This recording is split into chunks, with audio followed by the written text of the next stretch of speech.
I forgot to click record. Sometimes happens. Sorry. So, and you have like the Fab Foundation page, the Fab Academy inventory. That is what the ideal lab is actually. This is the inventory of the MET CBA. So it's like 1 million lab and has all the equipment and the budget. Actually, we try to be as transparent as we can. Like at the end, it's a private institution, and we cannot show all the numbers, but happen the same. If we tell you really clear, like, okay, this end meal that one you use in the week 2, then you break at least 3 of them every year, it costs 16 euros. So you start making numbers. Actually, sometimes it's difficult to keep this program running. You have the inventory, and we have not all, but we have alternative equipment sometimes. For example, we don't have the CG we have a multicam because it's the local provider here. The good point of this lab is one of the old ones, so we have like way more equipment than engineer we need. Fab Academy course info. What is Fab Academy? This you already know how it works. Let's talk about the weekly assignment.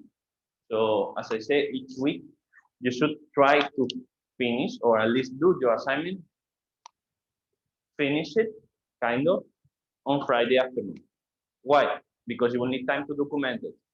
And when you do the assignment, sometimes you want to try a second round, to do a little something different. So in order to have time or spend time to develop your final project, we recommend that you try to do the finished assignment on Friday afternoon. That's a fact that never happens. Usually you finish it on Tuesday morning, and then you hurry up to document. Hello, Lynn. Hello.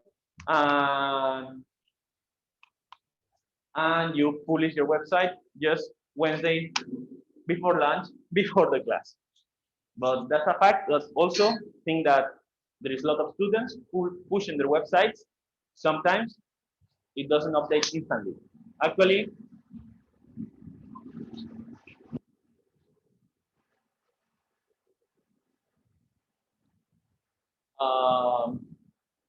before the class, we stop updating the server so the class runs smoothly and with the connection doesn't fall down. Actually, half of the server is here, half is in Boston. So and sometimes the server collapses because there are too many connections. Last year, for example, with the confinement, the students were not in the lab and there were like 450 connections at the same time in the video conference. Sometimes it's difficult to keep that. Final project. Do you have a little bit of idea of what is the final project about? We went a little bit through it. Lynn, what is the final project? What is it? What is mine, or what is the final project? What is the final project? Thank you for putting me on this part. The final project is technically the final project, which is something that you do in 1 week, but it's true, like it's what's written here. It's really important to kind of focus on how you want to do it throughout the whole lab and to investigate the ways to do it. And usually, I think from a personal experience, it's important that it's something that you really care about doing. Because it's so much to learn in 6 months, and it's important to really want to do it. So that the ways of learning are funner, and that's what I can say. Thank you. Yeah. Just in case, like, please, we always want to at least feel like as homey and personal as possible. So don't mind interrupting, asking. Like sometimes also like I'm not English native, I don't speak sometimes that well English.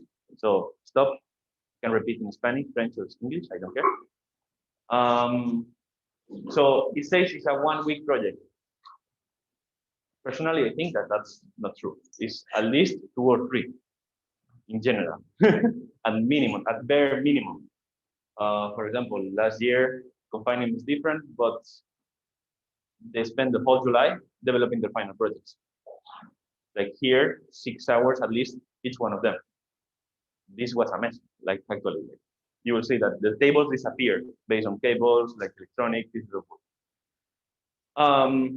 You can change the final project as many times as you want, and we will try to guide you to do what you love, and to also meet like the requirements. Of course, meeting the requirements is quite easy.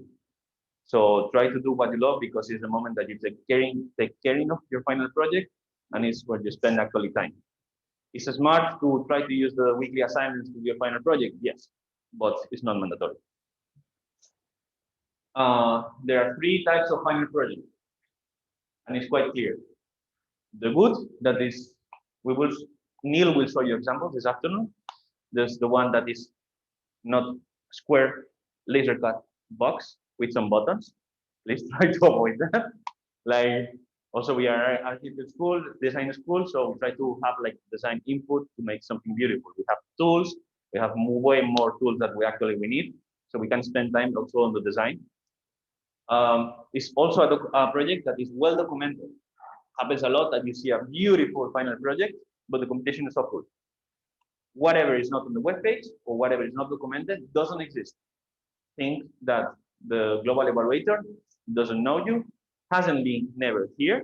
Sometimes most of the instructors come here and they know the parla, but they are never here, and they will only be able to evaluate you based on what you have on your web page. And you have 3 crappy pictures that are shaky, bad lighting, you don't see what's happening, it's difficult. Actually, I evaluate each year at least like 20 students of other labs. In the moment I see something that I find suspicious, I go to the safe side. Hey, please document more. Like I need pictures. And in case like I don't have it, in case you need to redo whatever you did, so you actually document it.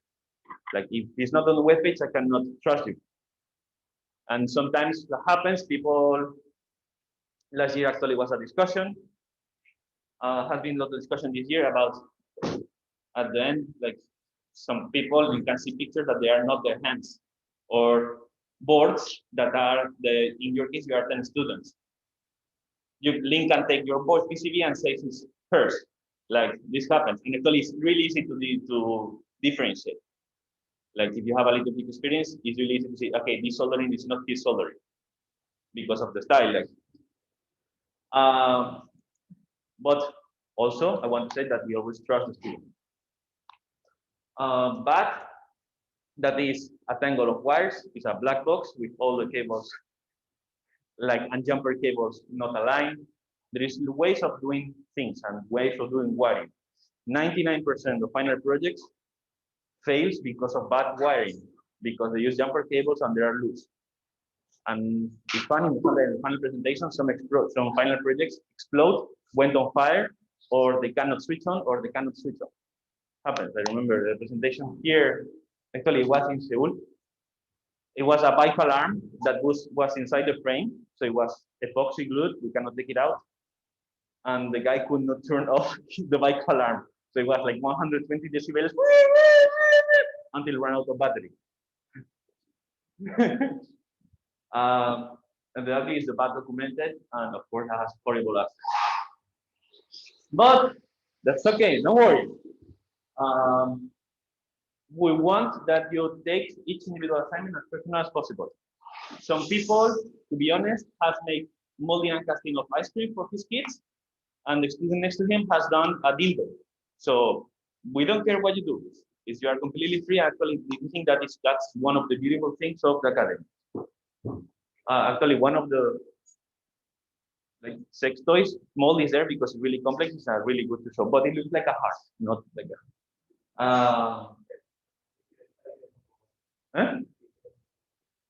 Actually, this is a student handbook. That is the guide. Like this is what we sent you yesterday. That you have signed digitally. Do you have questions about the infrastructure and how to use the space? I have a question about the lab, like the opening hours. Okay. Opening hours. The building, both buildings, 102 and 59, that is on the side of the street. We can go after the class just to visit. You will not use that space, but we will go a few times to do robotics there because it's where they have the small robotic arms that we usually use those ones, not the big ones, because the big one is already in use, and also it's more dangerous. As simple as that. This one kills you. The other ones hurt you. Like This one, the other one can actually break the wall that is next to it. The opening hours are 10 to 8:30. The building close and opening, but lab access, it means machine access, or this room, or that room, or electronic room, or the studio room, or the multi-purpose room, or the laser room are closed at 7. And this is scheduled because of COVID or because The building hours before it closed at 9. But actually, because COVID is changing, sometimes it closes at 8, sometimes it closes at 8:30. Right now, it closes at 8:30. And on weekends, this is closed, but the main space was to be open in general, like the same hours, 8 to 10 to 8:30. But nowadays, we don't open on Wednesday. Also a shame. I usually come here to fabricate my stuff. Also for achieving the test, they go to and like how to do it. And we start using that from 2 to 3, that is like last time. The time we go to our plan, but there is no one here, so like not the door, but we have only We are humans. We need to have lunch. Question, are we doing also this year the MDVF? Yes. Yes, but they will do a different version. Okay, but we would share that time. You will share that time, but the assignment they have basically 1/10 of the assignment they had last year, so they will not use the same. They will use less of the machines. Okay. Yeah, and we have more machines coming. Okay. Only students from last year, but because of COVID, he just dropped out and wants to continue this year. Didn't want to make it online. Yeah. Funny because it's online program. What else? Timings.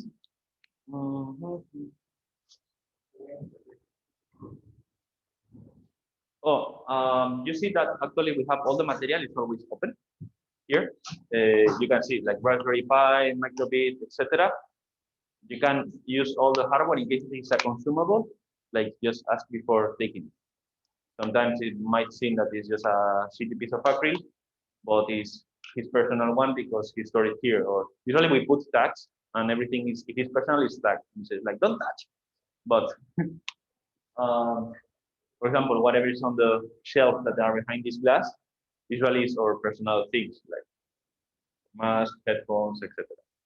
Whatever, also think that whatever you usually try to, what you need, we have at least 10 copies of it. We have all the kinds of USB cables that exist in the market. The HDMI also, DVIs, like mouses, we have keyboards, web cameras. Like, for example, if you want to document your assignments and you don't want to take picture with your phone or you don't have a smartphone, that happens sometimes. We have cameras so you can document your assignments. Just try to don't break them, please. Happen. Like here they broke two. One was mine. So let's go.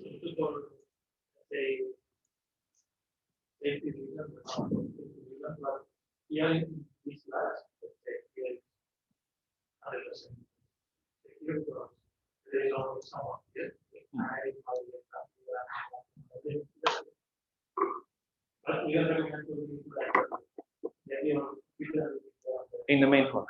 Sit.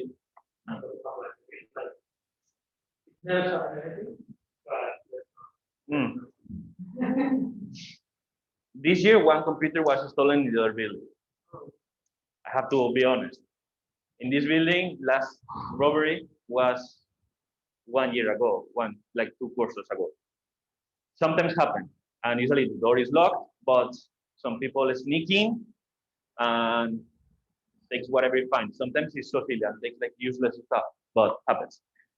What we say that usually this Fab Academy room is usually the same people. So we know each other. If you don't know who is there, like ask. Actually, if someone is following you through the door, like, hey, you are from the master, or ask. You try to keep control over it because maybe sometimes in the restroom and doesn't see someone entering or doesn't know everyone. This room, in case this is something we negotiate with students, at lunchtime when everyone leaves, if you're not going to stay, we can close the door with keys. So we can leave the laptop. Actually, we always leave the laptop here. And since now, we never got to install on the laptop. Okay, let's go to the weekly classes. Principles and practice.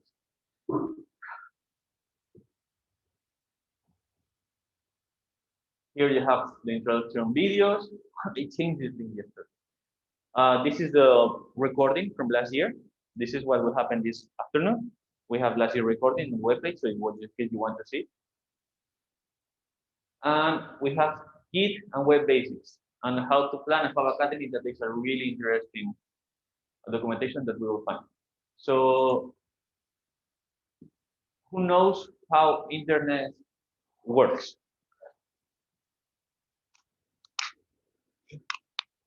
Come on. Hmm? Yeah. What is internet?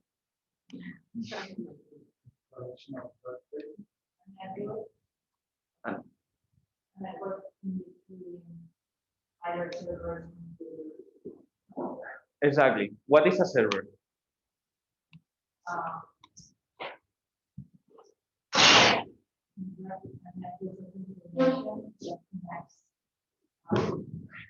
Actually, you have an assignment that is called networking.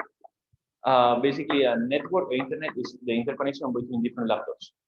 If we just connect through a cable or laptop, we will have an internet. Actually, the first internet was military, was DARPA. This was the connectivity between one computer in Boston and another one in California. And actually was sending a message between two computers. What we call a server is actually there are big computers that have like a lot of capacity of multiplexing. They have like a lot of connectivities at the same time. That basically is like individual person computer connecting to the same one and accessing some info, sharing files and information. You have to need to understand that everything is a file. A web page basically is a text file with a certain format. 3D file from Fusion, Rhino, whatever, is a text file. So whatever file it is, you can always open with a text editor and see what's behind. Whatever is the protocol that you have assembled, finally, a program can read it and transform it in another kind of information that is just not plain text. So when we go to a website and we access a website, we go to Google. What are we accessing? Basically, it's a HTML with sometimes JavaScript or scripts running behind. But that is basically your when you put google.com, that actually is an IP, Google the text, that is a domain, is just a human way to state a phone number. So basically, the computer is basically putting Google, that Google ID, the domain name, is associated to a number, certain number, and that actually is calling to a server. In case of Google, it has like thousands of copies around the servers in the world. So if one falls, everything still works. You have copies, but basically you are requesting, hey, I'm calling this phone. Okay, links answer and sends the HTML. And that's what we review actually on our computer. Happens the same with files. So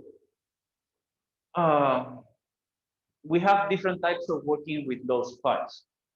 We have decentralized and centralized. So for example, when you want to share files, I will explain with Dropbox. Have you ever used Dropbox? Maybe, yes, because it's easier than Google Drive. When you want to access a file, the file is in your computer, but also it's in the cloud. No, what is the cloud? Actually, it's a server, it's a hard drive in wherever. Actually, Barcelona has a lot of server centers, servers, data centers. Basically, it's a piece of hard drive that you have a percentage. Dropbox gives you like 1 terabyte. I don't know what. 1 terabyte of their 2,000 hard drives they have in, I don't know, Colcerola. Then basically, your computer is automatically going there, checking the files. If you don't have the same, or you have a newer version, makes the copy. It's like it's the same as having your hard drive connected by USB that automatically updates whatever is in your computer and your external hard drive. So that is decentralized. You have what they call repository, that is the main cloud working copy, and you have your local one. And everything is done transparent for you. It's always updating the copy. What happened? You don't control, you make a change here, and this one was yesterday one. So when you connect to internet, it will automatically update, and you will have the same one. For example, if Lynn and me we share the same Dropbox folder, she will have automatically the same the moment she connects. It will download my new copy.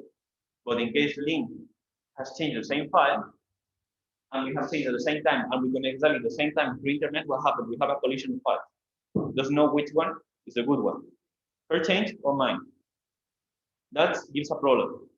So it's not, it's good when you work alone, but not when you work in a community or in shared files.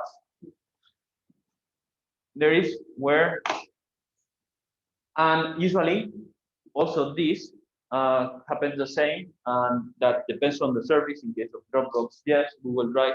If you don't have internet access, you don't have a working copy of the file. We have distributed version control. The schema that works slightly different. So it says that it says commit, update, push, pull.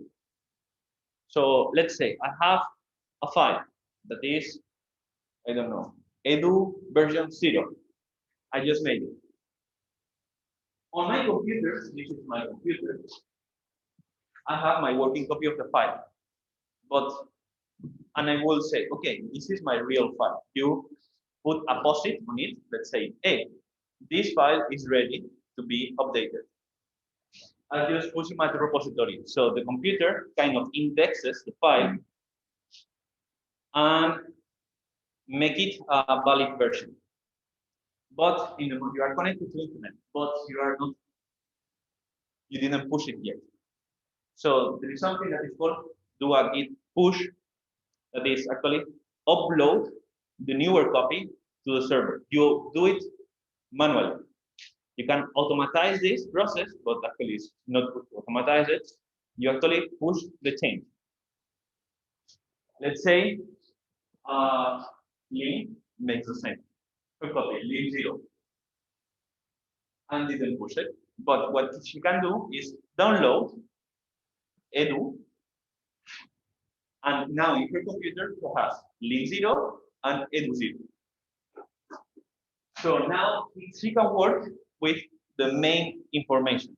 The good point of this is we can have working files locally and interconnect whenever we want through the server. So we can work collaboratively. What happens, for example, if I also Lynn pushes, I push, and we all have the same copy on our computer. But Lynn changes my file.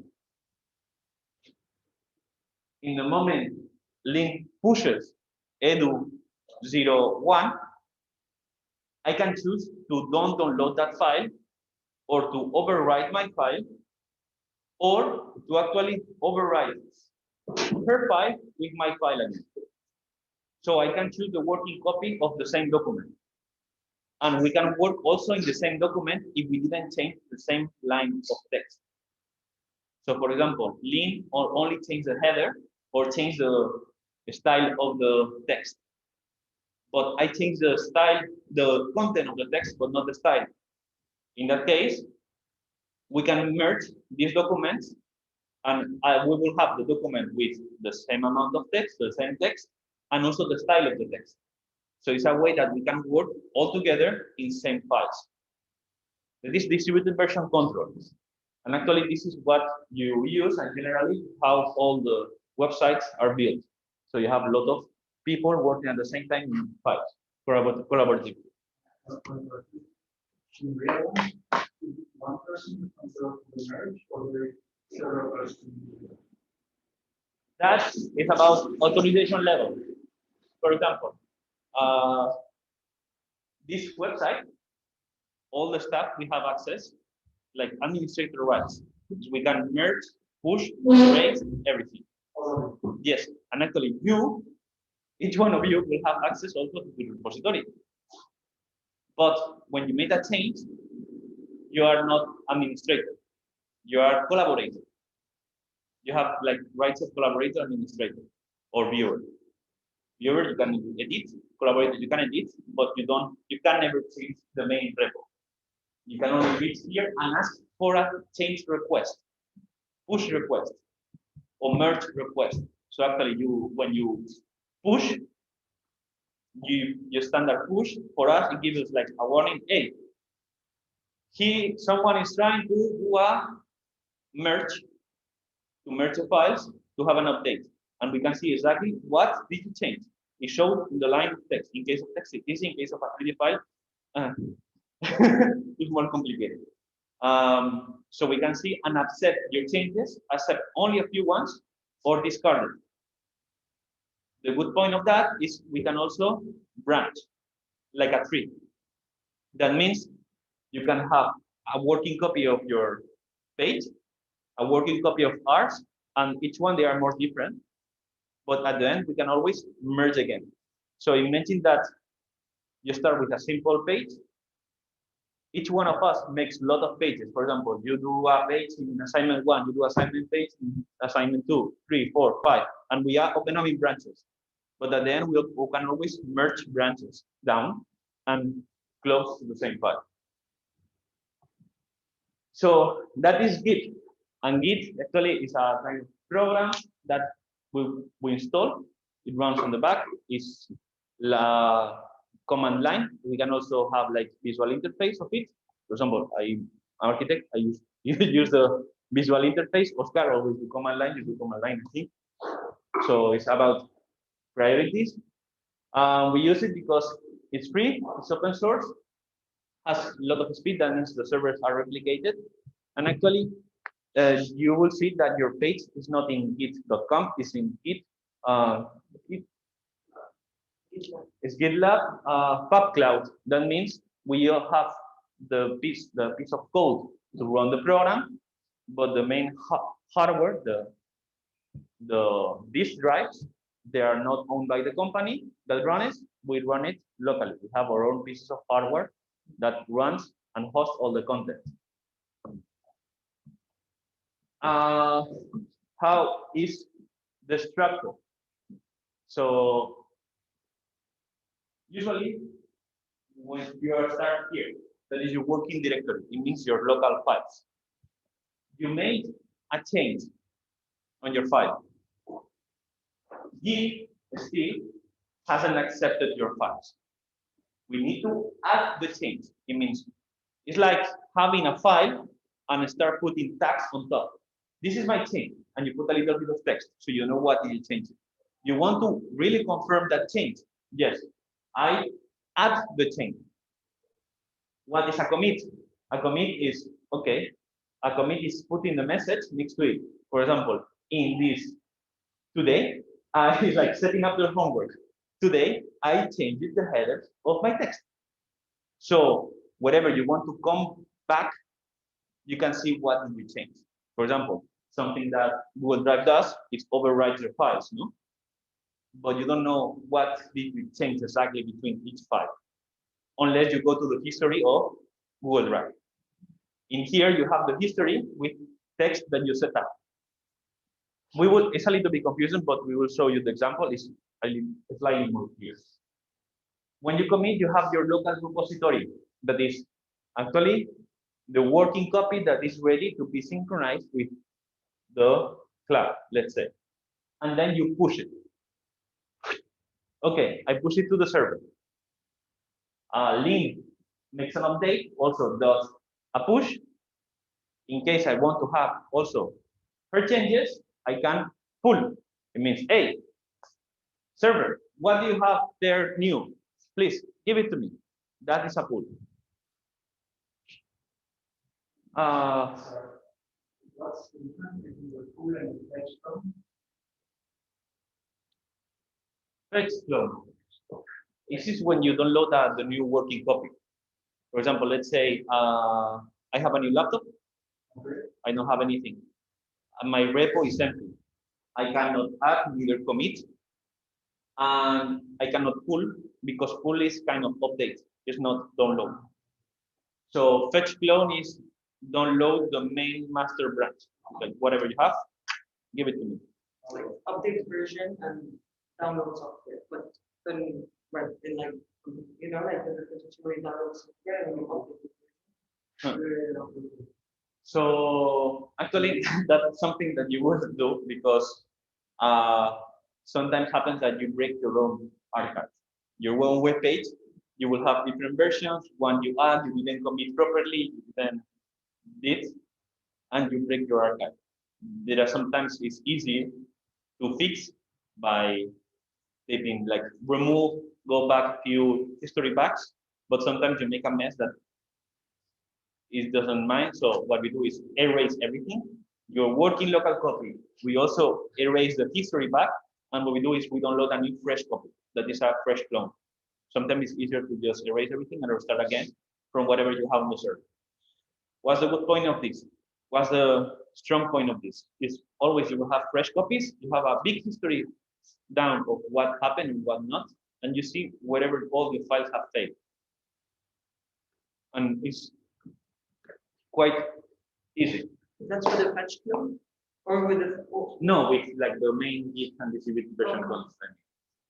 So today, what we will do is you have already the foundation has foundation. Diana, for instance, has already made your IDs, no? And you have received some mails, and you have registered with a certain email, no, account for the Java Academy. So we will use that email, not another one is important, because the one that you have pre-registered and give to make your account, log in, making the SSH. The SSH is like security encrypted key of your laptop. Each laptop has a different one, and this is the one that we're gonna give to the servers, saying, "Hey, I'm Edu. Only me can download this copy." That you will have your own encrypted key to open it up. Something you need to be careful, and during all this process, we always recommend you to take a screenshot so you remember what we did. I see that most of you have, it's half, no? Max, Windows? Okay, the process is slightly different because of the terminal. We will do this by command line. We have Linux. Linux, okay, we have everything today. Okay, let's go, for example, to GitLab. This is GitHub class. For example, Barcelona site. This is GitLab that we use this services, and the HDD, the hard drives, are here. What we see is a visual interface of whatever is in a folder. In the folder that is assigned to Barcelona, the Barcelona page. And we have the HTML and some markdowns that are some text files, analyzing. This is whatever is here, and we can preview it. And we can see, okay, this is the last update. We can also see the pipeline. What is a pipeline? Pipeline is wherever you have set up an update. Here we can see the update is running. When it's running, means it's constantly working and has faced the security checks. Like it's not a broken file, it's not missing important key things for the file. I mean, when sometimes happens that you have a corrupted file, no, in your USB drive. It will happen the same here at the end and at the start. Also, this is just a virtual hard drive that we are accessing. We have the merge request. For example, where are the analytics, PDI? ¿Dónde estaba? Nunca me meto por aquí.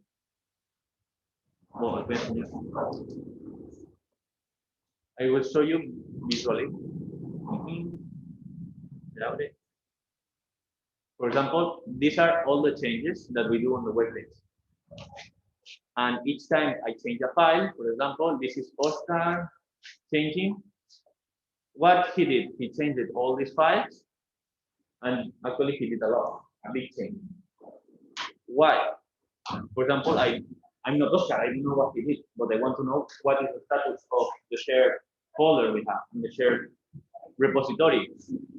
He moved the clubs out of the weak material and add first code club. Okay, so with this commit, this is the text method. I can know what he did and why he did it. And you see here, for example, Santi and me, we were working in cloned copies, and we have individual copies for us. We have a branch.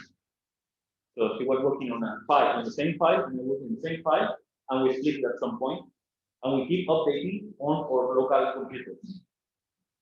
But of course, at the end, we want to always have just one online copy that is the same. We don't have to have two copies. So we merge them, the file together. So like this, it's really easy to work collaboratively and updated the things. For example, here, I updated week 1, and Santi did this one. We can also open the file and see the change. For example, he added the green one and deleted the red one, the red part of the file. And this is actually the web page that you are right now. For example, this is week 1. This is the page that we are right now. Let's see together. In basics, I know I push the change here. Okay.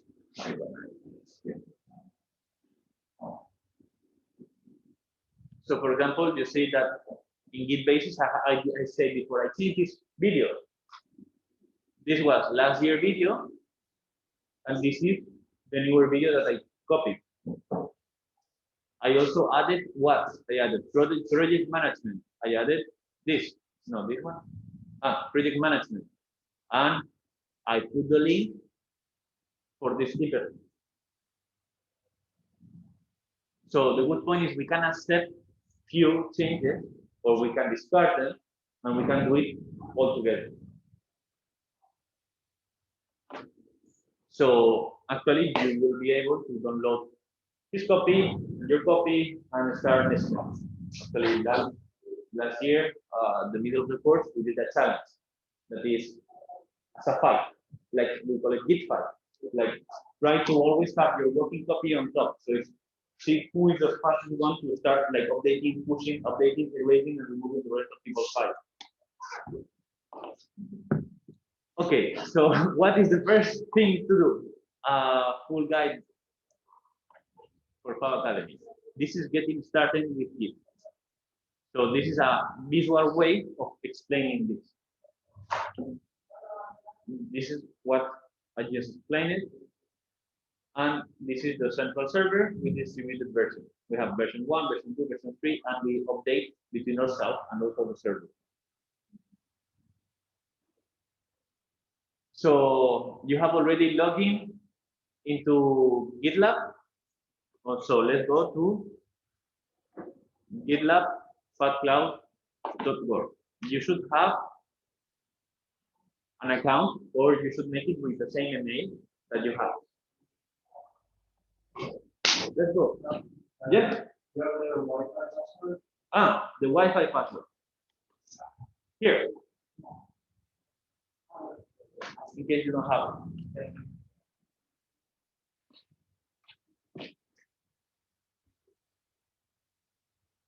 Online guys, everything okay? Okay. And one question. Yes. Christina, she told me that all of us are repository to be created because we have the account, but there is no project that our name that Barcelona students we're not creating inside. Let me check.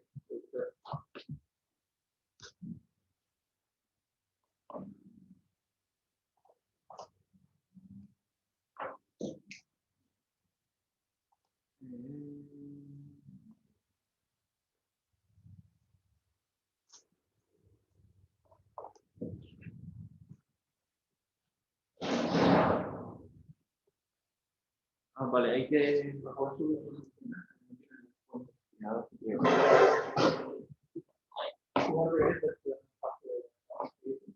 sorry, you don't have that. Okay. I have the but that's all. Okay, okay, can talk to them. They give the profile.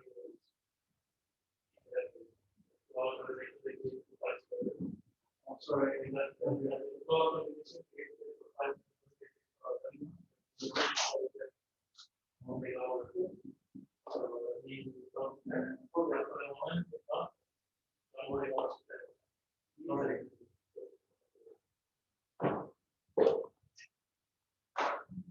I have a question. Mhm. Very silly, but No, there is no silly question. I think I registered to Scotland to IO when I was trying to register to Git Lab. And then I have the login already to Scotland IO, but I don't know how to go to Git Lab from there. But when I go to Git Lab, it's not, I don't think the account is the same. or something like that. For example, I did like a lot of things ago, and before it was linked. Right now, I don't know if it's linked or not. I don't think so. So do I need to register again? Or- Yes, I think so. Because when I go to sign in, Then, so I was there. yes, I need to have that.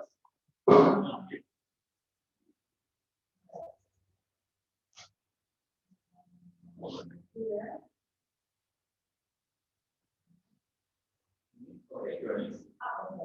I was, So, yeah, you are going to follow.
Now, like if you log into your okay.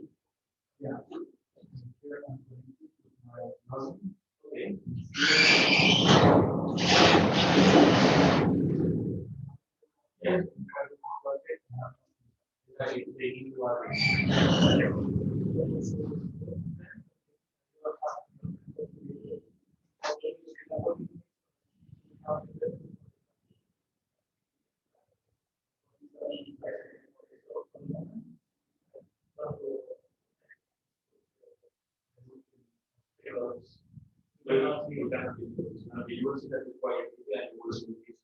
In 1 month, they're going to be utilized. I didn't stop. I think it was the last month. And I yes, and also this week has been maybe because of this.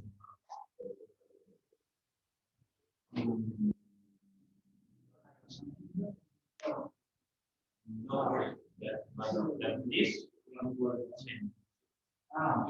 This you will do an issue. Okay. So, for example, you have seen here that we have this document, and we can see the last commit, that is the changes, the tag of the change that we have put on that file, no? It's like setting up a post-it with the last change in text that we did. This is the last initial commit. It's like the first push of the web page, and we did it one layer. Let's say I don't want to change the file, but I want to raise an issue. Hey, I don't want to change the file, but for example, the name of the file is wrong.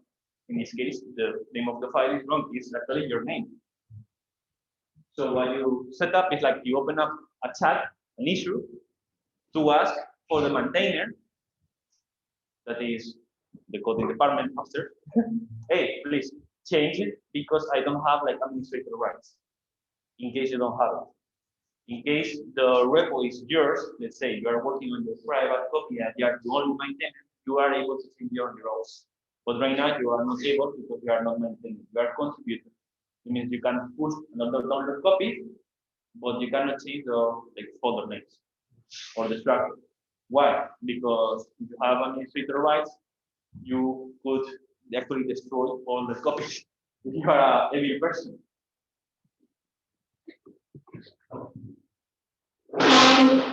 Yes, so let's install Git. Just go on Google, Git.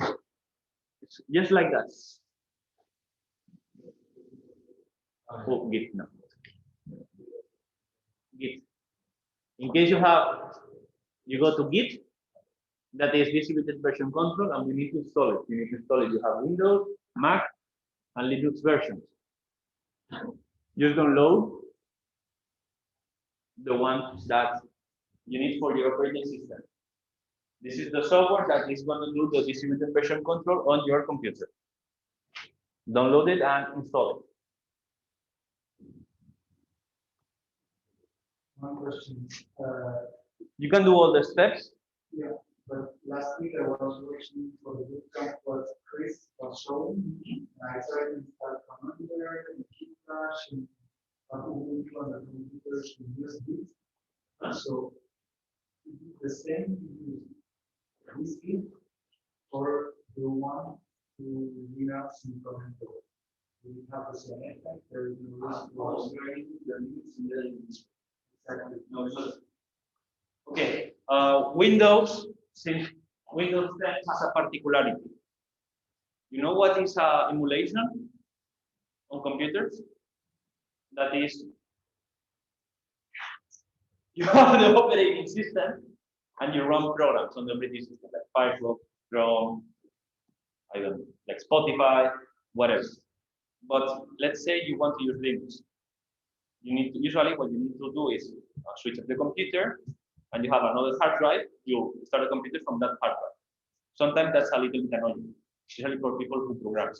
Because let's say you usually like to work in Windows, but you program in Unix because you do things for iPhones. That means you need to be changing from operating system all the time. So in Windows, what they did is like they embedded SO, so operating system, OS, sorry, operating system inside Windows. But running it, you can run Linux in Windows, but it's not the same computer. Internally, it's divided. So yes, you can access the same files. This operating system can access all the files of Windows, all the folders, and Windows can also access the Linux one. But whatever you have installed in Linux stays in Linux, and whatever you have installed in Windows, installed in Windows. So I can use Git on this and take the Windows file and look, I have my folder with the website files, send them to the repository.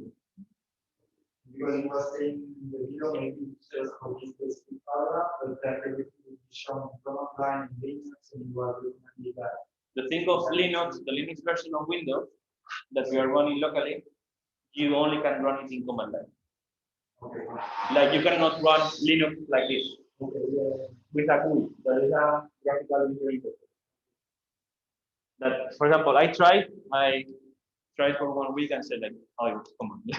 Okay. I don't want to run with icons. I'm sorry.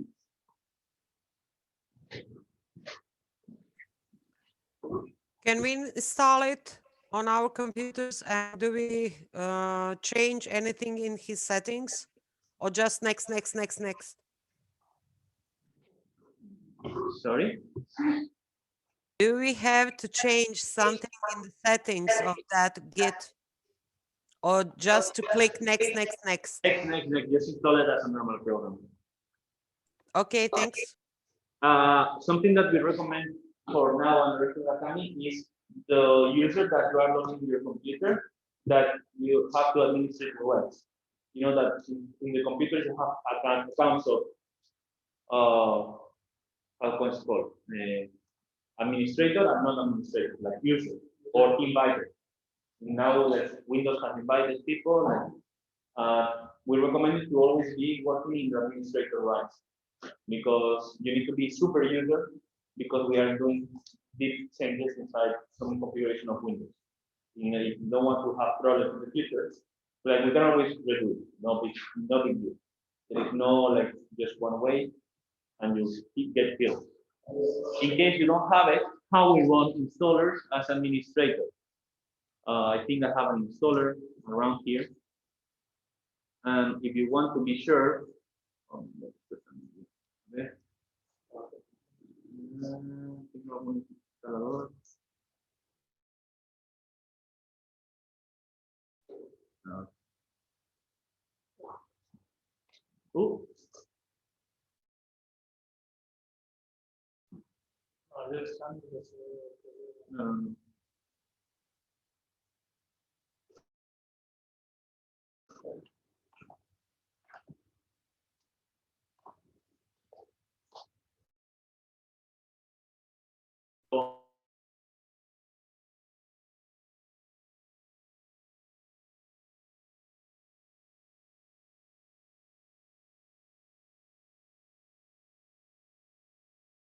sorry, the connection dropped. Do you hear me well now? Okay, I'm sharing my screen. No, I share it again. Screen 2. So, for example, you want to install something, we'll recommend, okay, this is a driver, right click, run as administrator, as you can see. This kind of programs is always running as administrator. I'm administrator, but just in case I do it, I prefer to double check. Okay.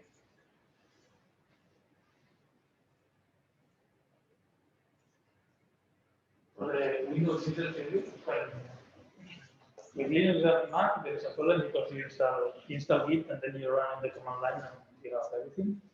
With Windows, when you install Git from here, from the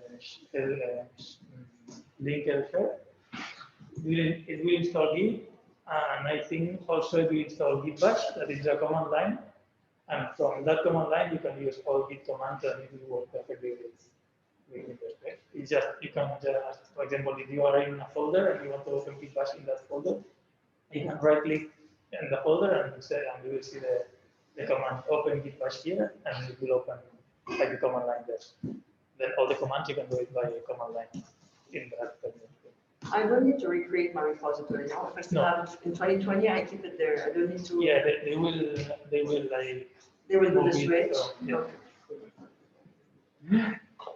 No, you need to start to Again. From scratch. And also, all the local classes are going to be on Wednesday. And Thursday morning. Not like today. Like today is Wednesday. Today is Wednesday. See, no, it's going to be Wednesday morning and Thursday morning. Oh, nice. Okay.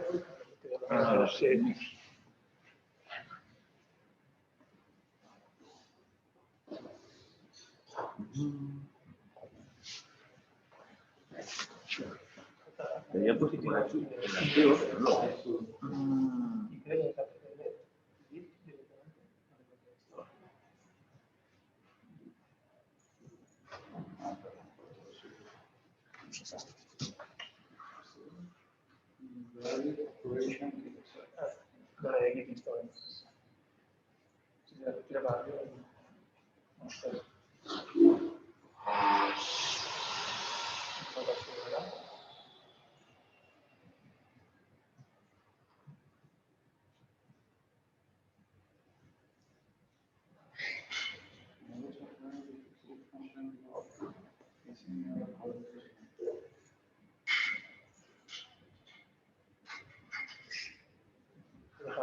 Dame un segundo. About Git, Mm-hmm. I have it from a very long time, and it hasn't been using it from the terminal. I was using GitHub. Do I need to update anything? If it's like, Well, GitHub and GitLab is not the same, okay? Like GitHub is like. No, but the Git, I know, for Git. but I just checked, I have no really online Git on my terminal, but I haven't been using the terminal. No, you will need to just create a username with the email you register for Academy, because the username you will be using for GitHub probably is another one. No problem. It's like you can have different accounts inside. Yeah. Git. So not a big deal. If you have already installed Git, you don't need to reinstall it. There's no any new release since like 3 weeks ago. Oh, they will be updated, but That might be the only update. I don't even remember when I installed it.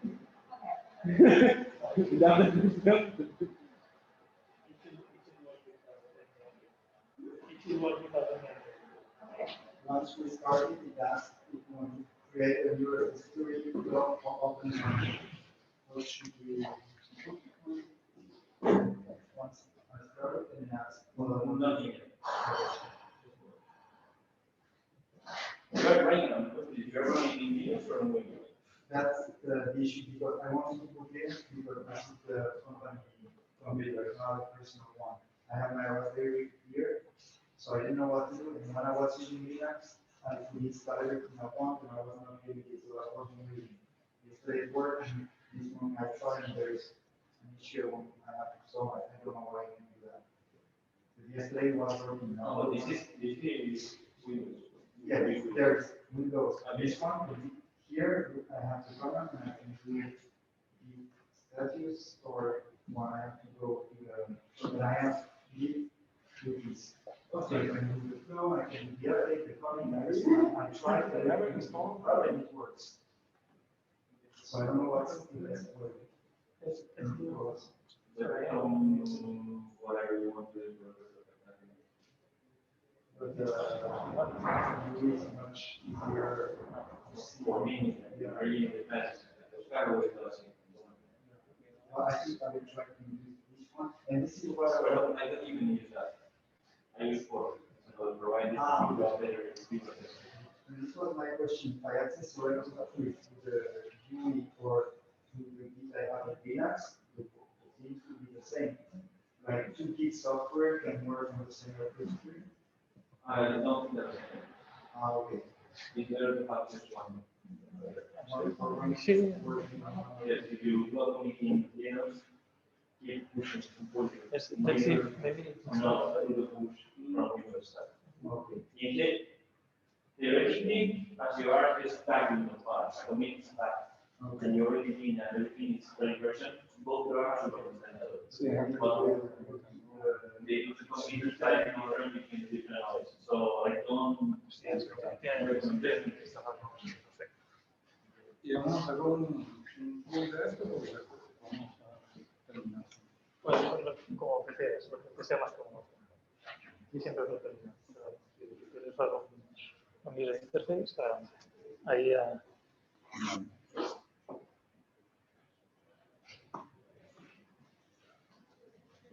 ¿Se ha ido? Sí. ¿Por qué? ¿Dónde está? Aquí, se acaba de perder una pantalla. ¿Eh?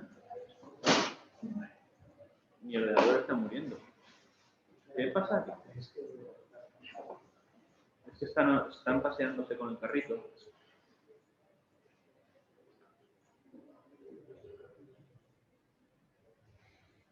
Hola?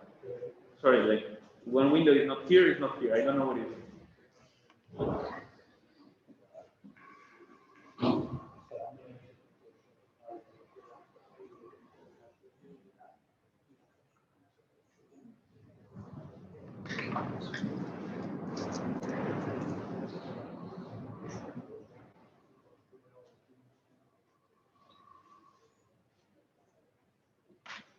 1 second, my computer is doing weird things. I'm disconnecting the HDMI.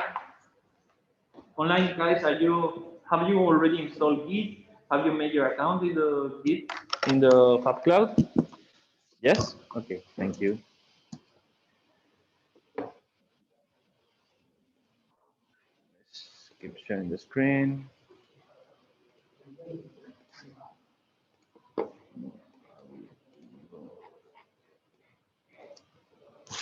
In case you are lost here, we always have the guides that we have this encoding, setting up Git. That is what we are doing right now. So you have installed this. We have made the account. And what we have to do now, everybody has reached this point. You have the account, you have Git installed. You haven't Git installed, no? Okay. We still can do this. You go to your terminal. In Git, in case of Windows, you can have terminals like if you type Windows and click CMD, you will open the command prompt.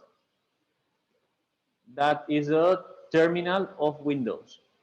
As you have installed Git for Windows, we recommend that you type Git bash. Let's see if it's here. Yes. Git, for example, normal terminal is CMD, that is command line. We recommend you to go to Git bash. It's the same, but first it has colors, so it's easier to read. And second, has like higher hierarchy, so we can do things better. So actually, the command line terminal of Windows is quite bad in general compared to Mac or Linux by default. So just work with this one. It's exactly the same. So what we will do now? So for example, you will type this git config space / global username, and this is your username. Is the name that you want to have for your computer. For example, you have two computers, one desktop and one laptop. I don't know, I will put edu laptop. Actually, the username is up to you. And it's the name that is going to show up in your commit. So here, let's go Barcelona Labs. Is the name that is going to show up. Oh my God, leído para atrás. Barcelona. Here, Barcelona site is the name that is going to show up here. So you think what you want to keep for the rest of the year and what everybody will see for the name of your commits.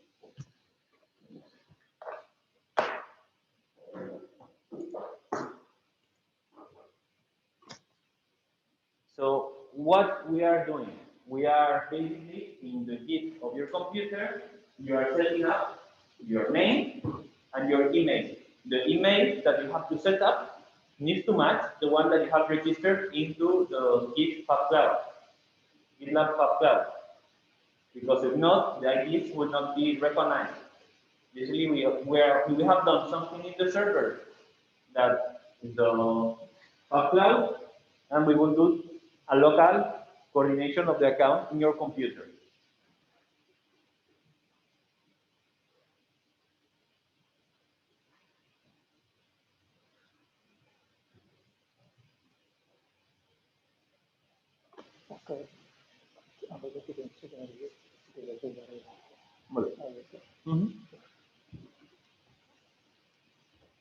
How's it going?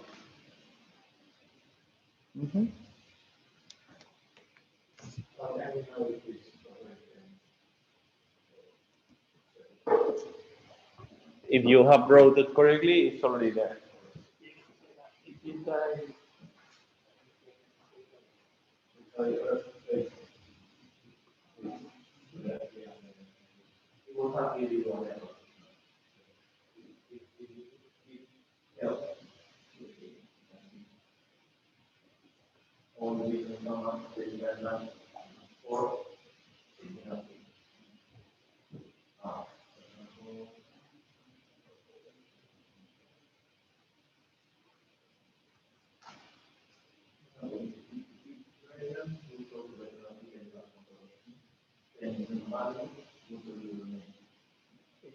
type in the command line, if you type git complete user.image, for example, it will show the image that is complete.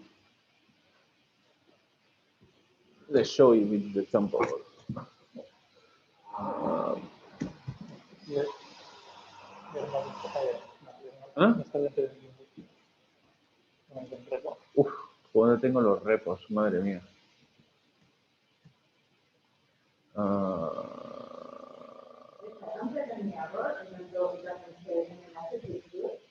Yes, should be good. For example, in case I do not remember the commands, like I do this each 6 months. If you click Git help, it will show you all the possible commands that you can type to go inside. So for example, I want to know the Git version. So Git is version, is last version, no? Yeah. So I have the version 221 of Windows Git. And this is not the latest one at all. For example, what is the latest one? We cannot load. 230. For example, I have an outdated version, but I don't care. It still works. So far, so good.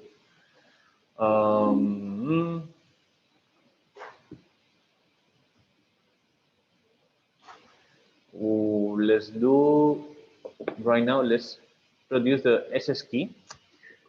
What is the SS key?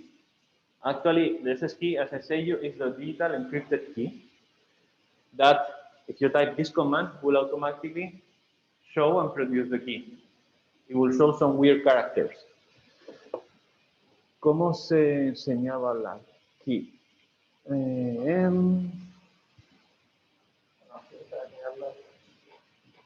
Para enseñarlo, sí.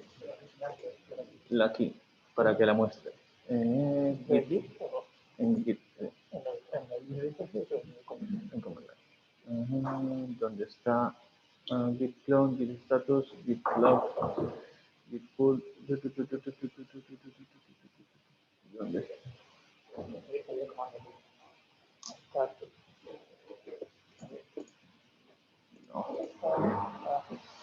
No. Ah, este.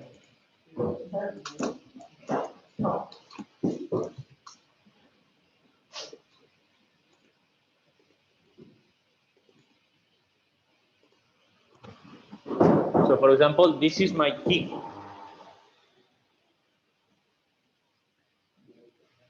Yeah, and this should not be recorded. Actually, this part I will cut later on the recording. But if you have this key, you basically can access my computer from background. Like, and I can't do anything. So once you have your key, the key is associated with your email. So you can have several keys for different emails.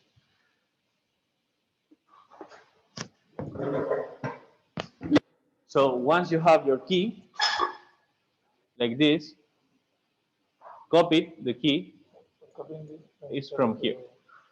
Eh? This one is better, yeah. Windows, Mac, or Linux, you have the command. You can copy the key, paste.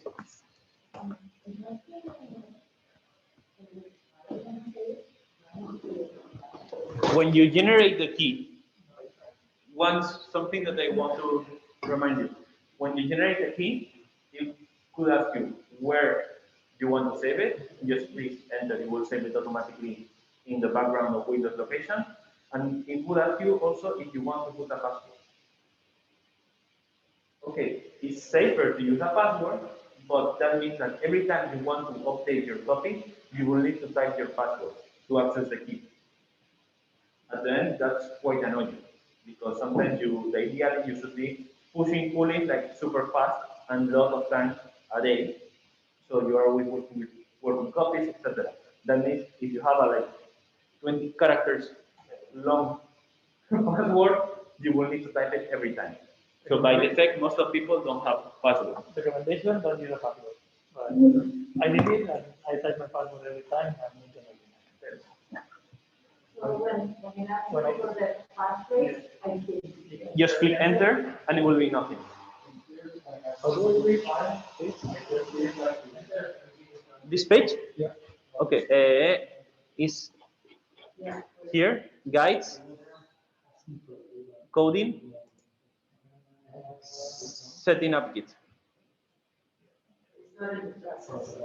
It's like separate section. Like, yes, we have weekly classes and guides. The local.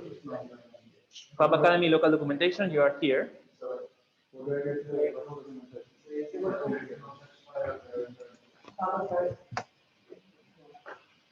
Content, Okay. 21, labs, Barcelona, and then Fab Academy 21 local documentation, then guides.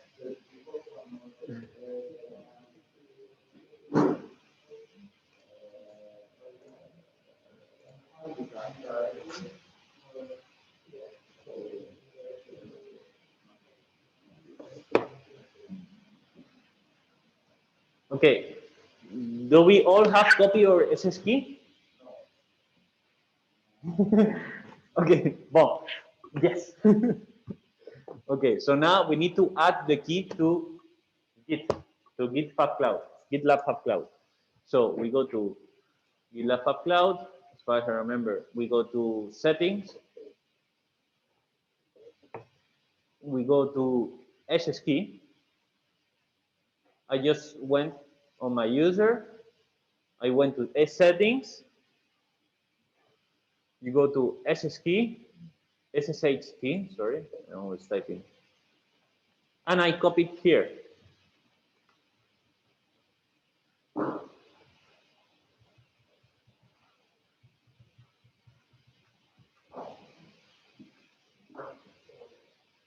You can add a title, and you don't need to set up the expired ad, and you add it. So, for example, I have 3 keys because I access from different computers. Let's go over again. This, my settings, SSH keys. You paste it. I can paste it like this, okay? And I should not take this. Please don't be mean. I'm going inside my laptop.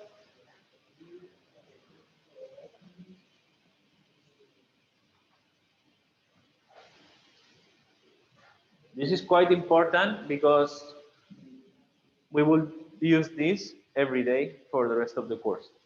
But the good point is we don't need to do it again, unless you have a new computer and you just need to produce a new SS key and add it here. For example, you see here I have one of desktops, another one is one of these computers, another one is my house computer. So you can have as many SS keys as you want, and from different emails associated. For example, I have my GitHub, I have it with one email. This works, so I have my working email of here. So you can have like different IDs, different emails, different users. So what you open here is the randomized image or the code itself? The code itself. Mm-hmm. When you add the SS key, here we are done with that.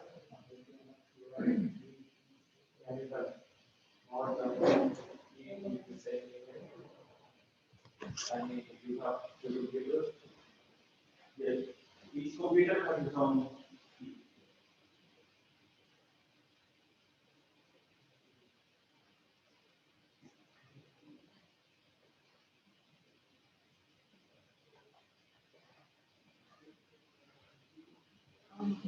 I'm a little bit confused about the private one and the public one. So I didn't see the one, but I don't know how to get the public one here.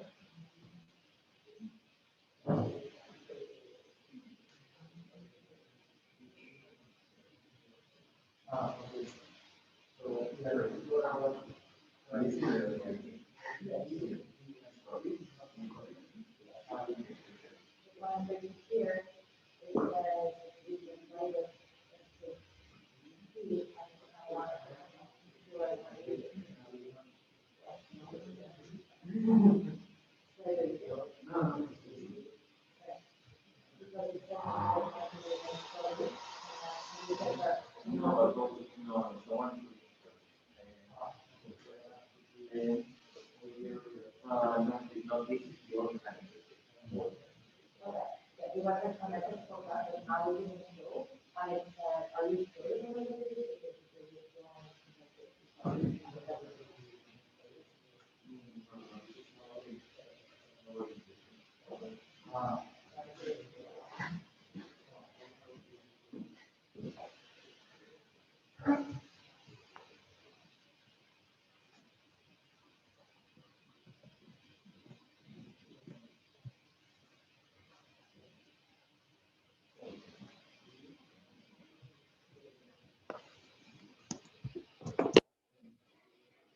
Okay, let's go.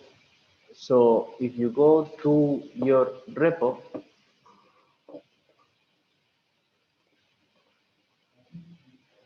here, do you have the keys, SS key added? So now what we can do, and what we need to do, is download your page, the folder of your page. In your case, it will be Pala Barcelona. For example, I'm going to download one of yours. Pala Barcelona, Tarek, and you can have here. You can download and clone it with SS key. So just copy this. Go here and copy the link of your folder, of your repo.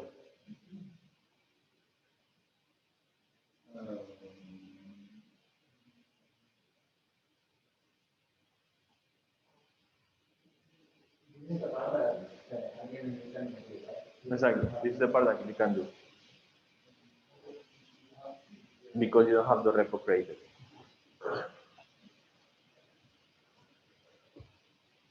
Once you have done this,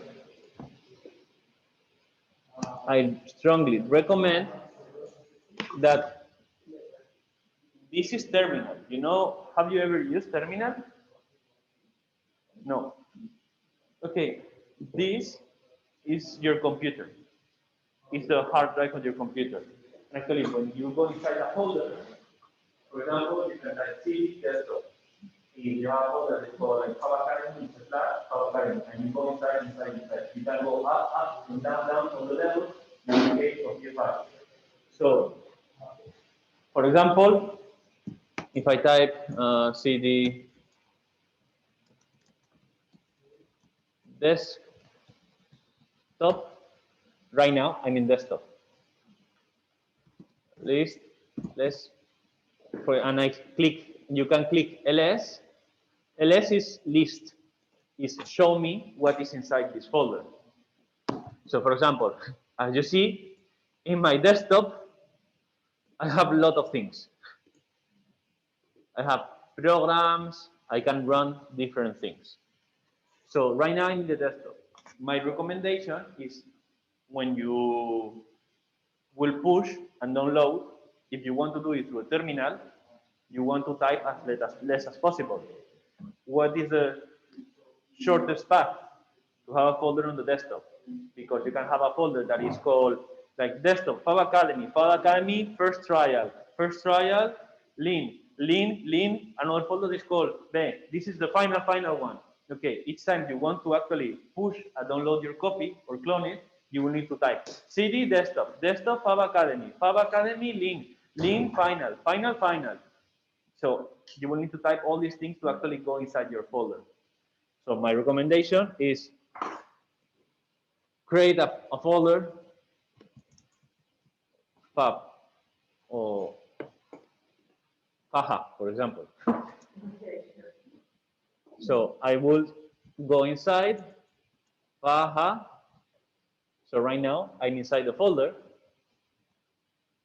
list ls. Okay, there is nothing in the folder. Now I can type git clone, and I will paste the link that we have copied. Paste. And you see it's doing things. Oh, I copied the whole.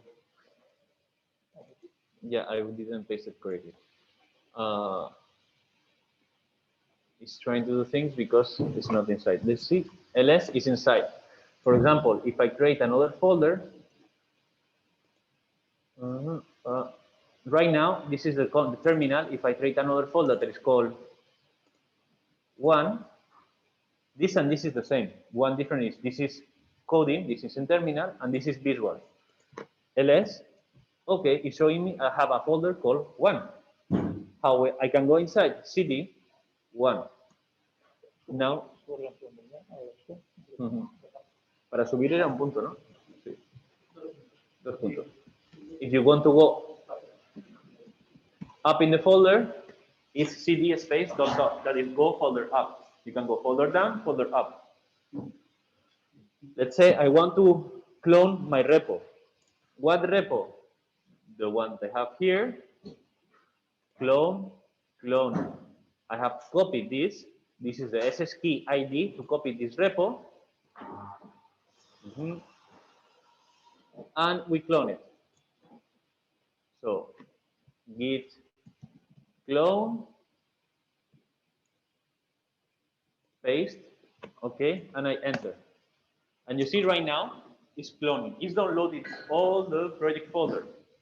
If I go right now to Faja, you see that has already downloaded the folder. You see, it's cloning, it's creating the object, and also creating the index. This is the first copy I have downloaded.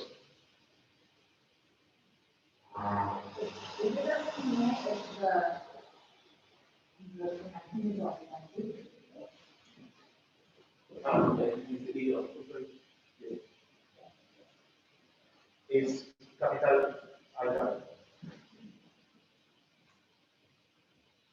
No.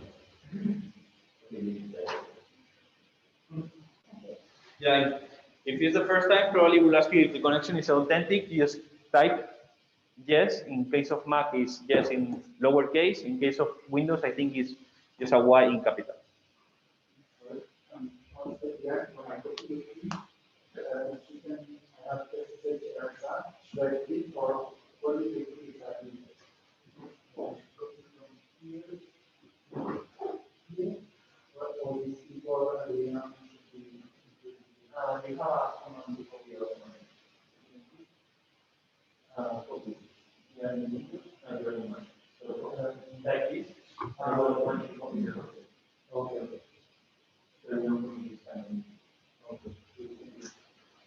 Okay. So let's see. For example, this is your user folder. Oh, it's too small. Let's. I want to put on the side. Yeah, here. Here. So for example, right now, I have the page. Whatever was inside the repo, here is exactly the same. Git. Some of you will not see this folder in case of Windows. And you need to view, and I recommend you to tick file, name extension, and hidden items. Especially extension is quite important from now on. I can see the README, that is a file that is here. So I have whatever is in the server, I have it also in my computer. Let's make a change. Let's say I have updated the page. I'm not going to make a big change. I'm going to open the README, open with Atom. Atom is, I'm going to explain you after the break, is a text editor. It will be like any text editor. It's opening, it's a little bit slow. So this is the file, and welcome to the new Academy site. It's frozen. Let's wait a second.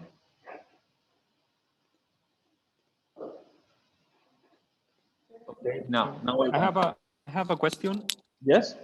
Yeah, if we are using Visual Studio Code, it's okay too, or it's better Atom?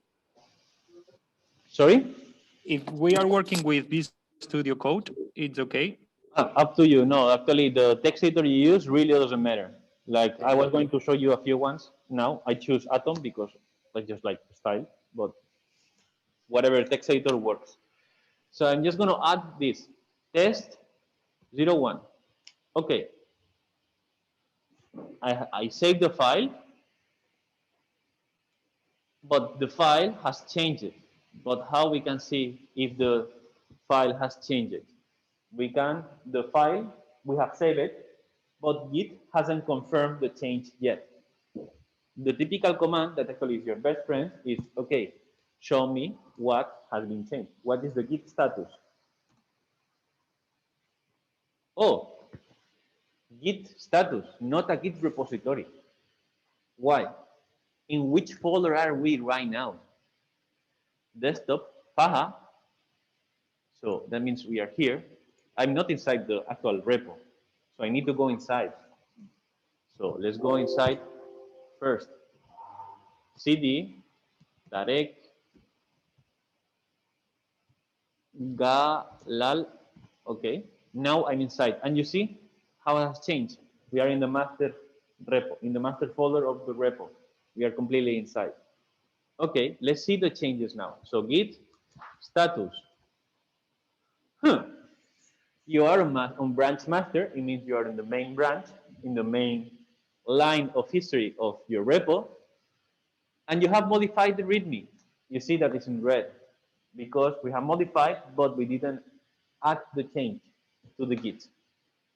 So what we need to do? Git add. And this is at the same time, it's a little bit dangerous and not. You need to be a little bit clean in how you do this. When you have different files to add, usually you need to add readme.md. Okay, the file has been added. What happened when you have 200 files? Did you need to type all of them? No. We can click git add dot. It will add automatically. But that at the same time is a little bit dangerous because unless you have done, you know exactly what you have done, you will add all the changes. So in general, to be honest, I always git add dot. But if you want to be sure what did you change, add each file individually. For example, Oscar adds each file individually. I add everything at once. I'm crazy. I just, in case I break something, I just download and clone again. Oscar never, for example. His workflow is better, theoretically. Okay, I have added the file, but let's see what we need to do now. Git status. Okay, the file has been added correctly. Okay, I have added the file. What do I need to do now? I need to set up the message tag. What is that? Is the commit. So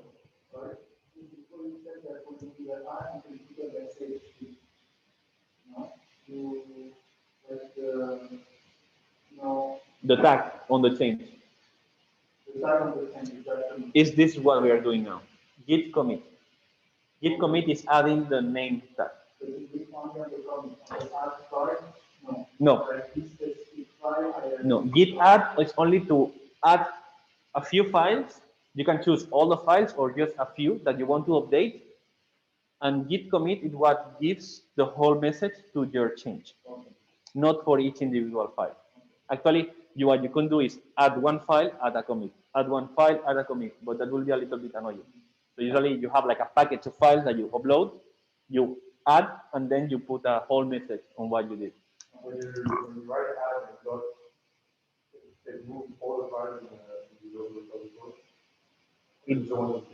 It doesn't move anything right now. It just adds the change to the history of Git. It's like we are super confirming that that change is correct. So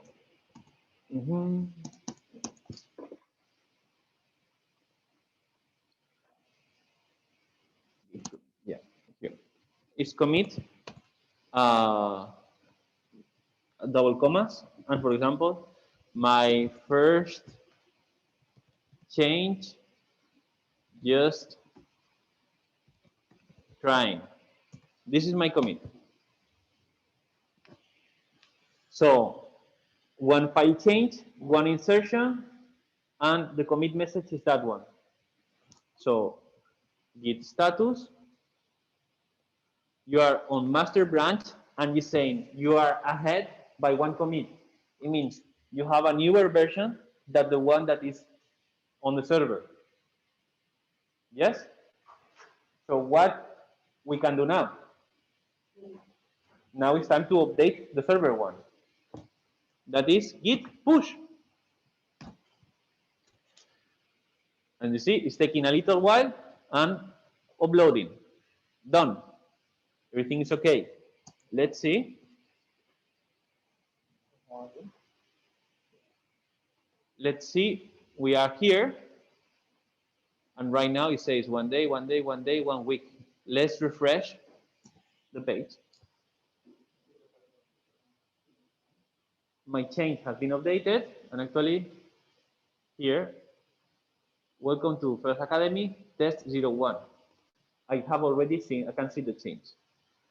Sometimes this change is not instantly. This is just, we added like 5 characters on a text document.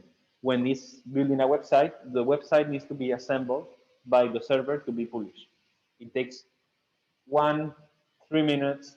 If a lot of people is pushing and the server is really busy, sometimes it might take half an hour. So how we can see if the change is already updated, is being updated, or has failed? Because maybe you updated something and you broke your web page. You made a big mistake, you erased a few files without warning, and now the server cannot assemble the page.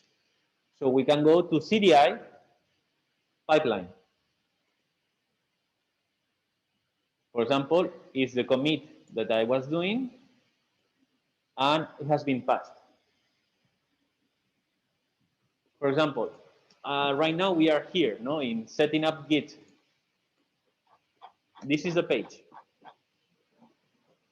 Just to show you how long it takes to upload a file, I'm going to add a GIF here. Or I'm going to setting up Git. This is awesome. So I will open this file. I have it in Atom.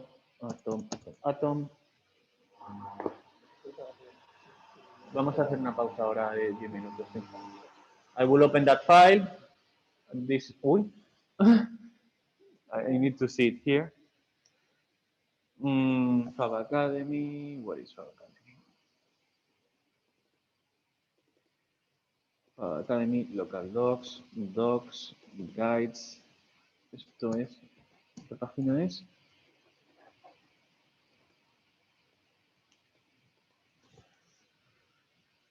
Code, Git setup. Okay. For example, this page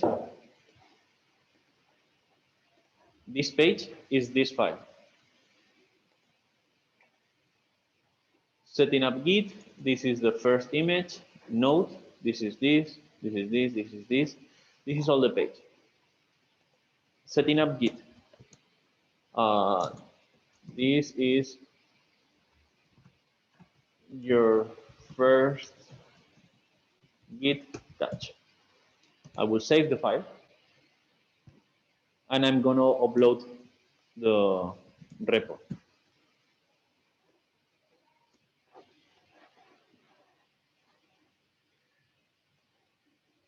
As you see here right now, for example, you can see I'm not doing it with command line. I use a Git manager because I find it easier. So I have the same. I have Git setup. What I have changed? I have added this. I first need to stage. Stage is Git add.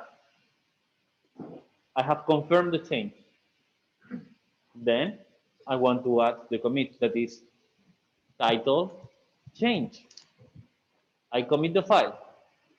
Good. As I know that Santi has uploaded something in the morning. I don't even need to. I need to first pull his page.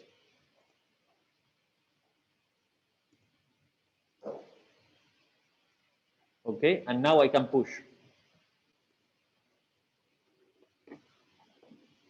Okay, the change has been updated. Is what we just did. I just pushed the page. Let's see in the repo. It's in Barcelona. Barcelona page. It's not. It's not in here. It's GitHub. Git Barcelona VPN projects. Here, this one.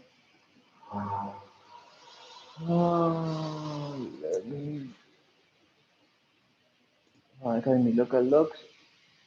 So, for example, I uploaded 50 seconds ago CDI pipeline, and you see now the page is being updated. Why? Because the web page that the web page that I just updated is huge, has like megabytes of size. It's like half gig, I think, no, more or less. Like we have tons of information, so it takes a while. And here you can see right now the change is not being visualized here. As much as I refresh, I cannot see the change. Until the pipeline has not finished to assemble the web page, the change will not be shown. Sometimes it takes a while. Thus, your brain has exploded up to now.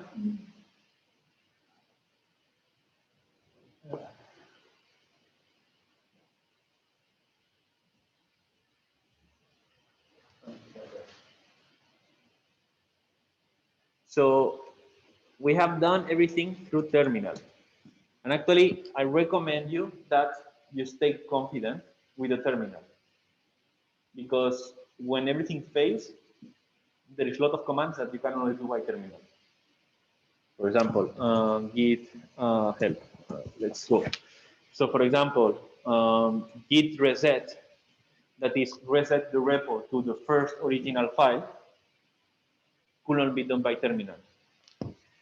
You can see here that I use fork. Fork is a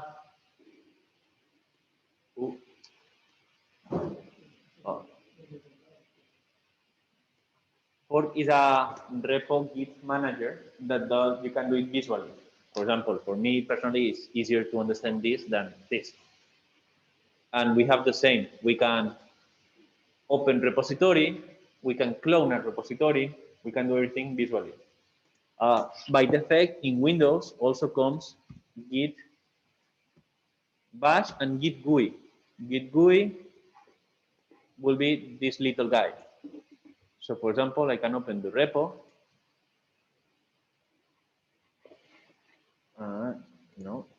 And instead of being like this, it's slightly more like 90s style, less work interface. But it's exactly the same. The difference, for example, between Git GUI and the one that you use at its fork, that is open source, is I can see the history line. In Git GUI, you don't see the history line. There are other alternatives. For example, I love one that is Kraken, but it's paid version because it's really, really visual. Kraken. Git Kraken. It says free Git only for a trial period. So actually it looks like this. It's really visual and has a lot of colors, like, I don't know, really designers alike. But I don't know if it's 1 month or 6 months. I have been using for a lot. Last year I used all the year long this one. But I changed to 4. It's a little bit more minimalistic. So personally, I recommend that you stay working with terminal for at least 1 or 2 weeks and then change to a GUI so you basically do the changes easily. Something that you need to be careful is the folder, this folder. If you move to a location, for example, now I don't like this location. I just move to my documents, pictures. You will need to type here, like city. I want to go up. Okay. I want to go up. Ooh. Okay, I'm in desktop. I can go up, ls. For example, this is the main C. When you go to hard drive, what is the mouse? When you go here, all this is this. I'm in the main C drive. This is everything. So you need to go to the top to then go to the bottom. Or if you know the total address, you can go directly there. For example, I want to go to program files here, here. Oh, not here. This is my ID. Auto firma. Joder, auto mesh mixer. I want to go to this folder. In Windows, here, when you double click, you can automatically go to the address. You can copy this and you can type cd and paste it. Too many arguments. Okay. Se pega directamente, ¿no? Se puede. A ver. Desde la carpeta. As you see, I don't do this a bit normally.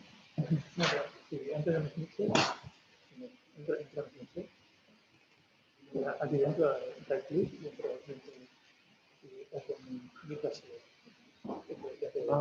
Git bash here. Okay, that's another option. For example, as Joseph was doing, he usually does terminal. You right click, open Git bash here, and will open automatically Git bash, the terminal, in the folder. That sometimes is easier. It depends if you want to go hardcore on terminal or not. Okay. You have other options.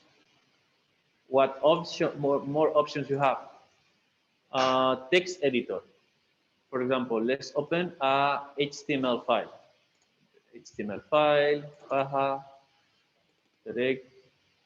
Let's open up. Sorry, what you did is that you moved the file, you said that if you move the file to somewhere else on the computer, you need to change the. No, you will need to go to that folder by terminal or to another way. But there's not anything that's used. No. So, for example, this is a web page. White papers, I think it's a web page. I don't know. Okay. Web page. This is a web page. It's an HTML. How we can open this HTML to edit it? How we edit a web page? A web page, in general, they are just text files. Text files that we can open with, for example, Notepad.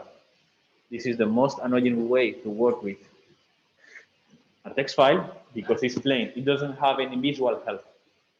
Coding here is annoying because it doesn't have spell checking. It's not telling you if you are missing one of these triangles or the commas or spaces. It's not warning you of errors you commit. So what we do is we need enhanced text editors. What are the options for enhanced text editors? Do we have in Windows? There is one that is, if you like that style of text editor, you have Notepad++. It's quite old now, but a lot of people still like it. Basically, it's like the Notepad editor of Windows, but with colors. It's like 90s style. But nowadays, coding community, because this works not only for HTML, works for coding, Arduino, like C, JavaScript, everything, usually are divided between Atom, that is the one I use, brackets, text editor,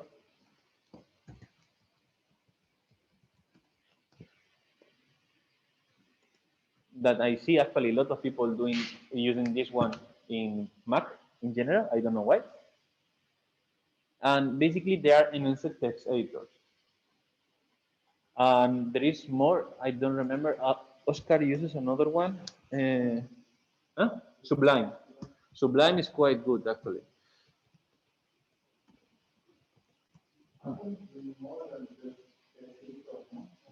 Yeah. So these enhanced text editors, the good point is you can install a lot of add-ons. Depends on the particularity of coding that you do. For example, I do a lot of HTML, Markdown, and visual thing. So I have like a lot of add-ons for color picking and suggestions. Sublime is quite good. Actually, between brackets, Sublime, and Atom, I would say they have almost all the same plugins, but slightly different. It is not a big deal. Let's show you, for example, what is the mouse? No. A different. For example, this is Atom.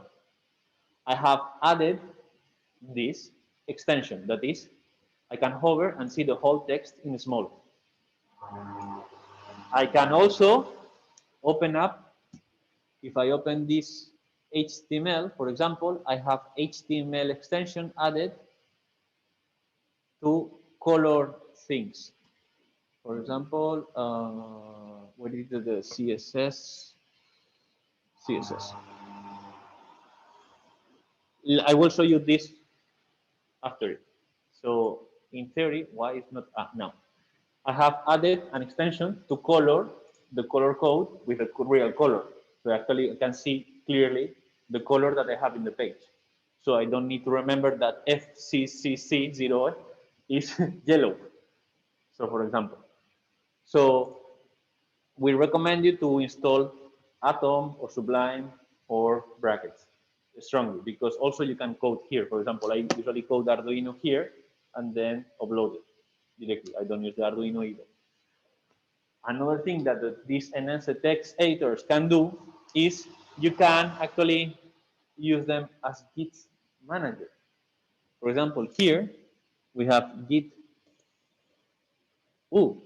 I can stage my file and I can add the commit and I can push it too. These are simplified Git managers. So the big changes that you can do is add, commit, push, and pull. Depends on the one you use, you can merge or not, but you cannot go further than that.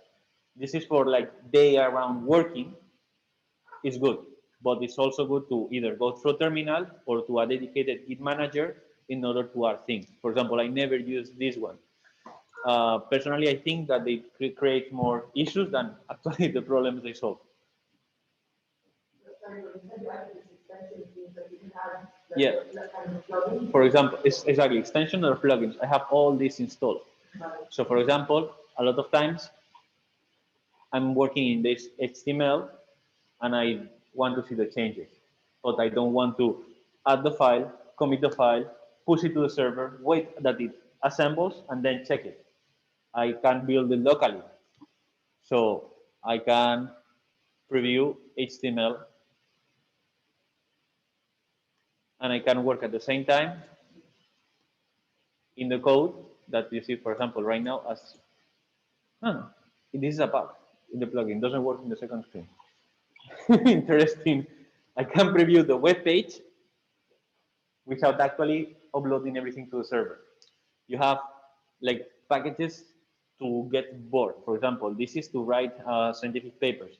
Totero, that is a reference manager. This is Minimap, that is this guy. So usually these programs, you go to preferences, config settings. Yeah, you go to packages and themes. You can also change how the aesthetically looks like. Oh my God, my computer is frozen. I have too many things open. Let me close a few things. The Slack is always taking a lot of resources. Let me close things.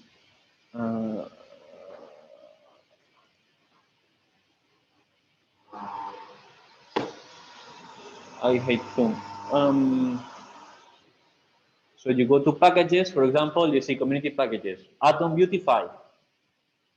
Atom Beautify is adding more color coding for text, for HTML, CSS, JavaScript, PHP, Python, Ruby, Java, +++. So actually, all these nice colors is because I have installed the Atom Beautify colors, because the native ones are maybe not that good. Beautify is a plugin that just adds like more like 8 caring colors, so you don't get blind after like 2 hours of coding.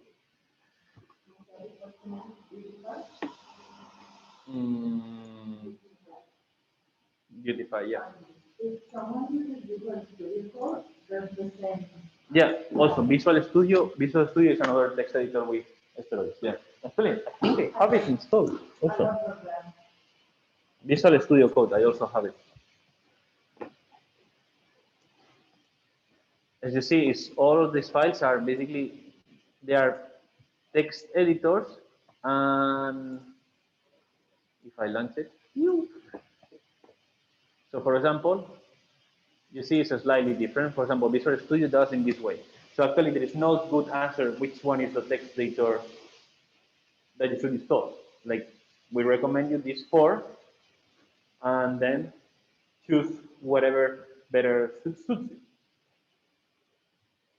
So if you want, let's have like 15 minutes break, coffee break, okay, before your brain explodes, and let's go on a little bit on how to build your page with HTML. Today we will go on like raw HTML, like old school coding, and tomorrow you will do it automatically, what is called static website generators, that you don't code HTML, you set up rules of styling, and you build basic text file, and the page self-automatically assembles. For example, the main academy page, the main academy page, the fabacademy.org, is standard HTML. The local documentation of Barcelona is automatically self-generated. We don't build HTML files. We build markdown files, that is basic text coding. My personal site is Bootstrap, that is a standard HTML. So really depends on how you like to assemble things. You will go one way or another one. As there is no good answer, and actually we don't want to force you to go to anyone. We will show you different options, and then you will choose whatever you find it suits you better. Okay, so let's have a 15-minute break. Okay. You have any questions online? Like, you are really quiet. No. No question. Okay. I will stop the sharing and pause the recording. See you in 10-15 minutes. I just want to. What's the question? Sorry, could you repeat, please? No, that I didn't, what I didn't get to do was to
no, no, ya la he tomado, pero la última parte de hacer algún change, de hacer un commit.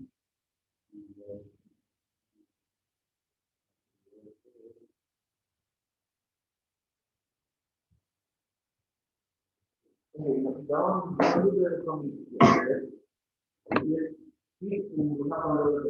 We have first about the next, I'm not going to. I put this number for this text and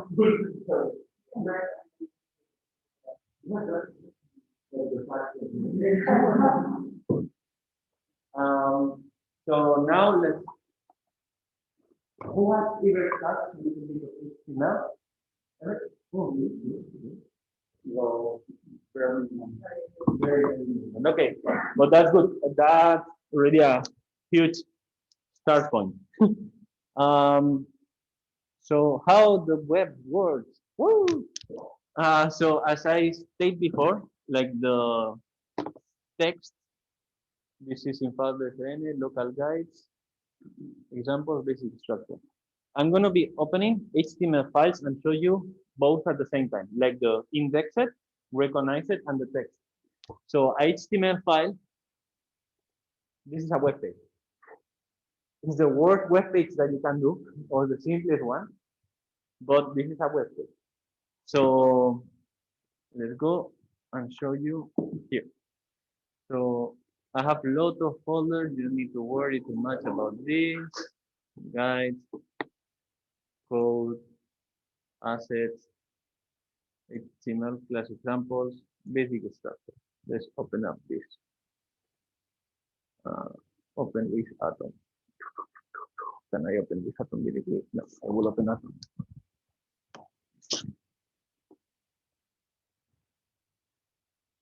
Open folder.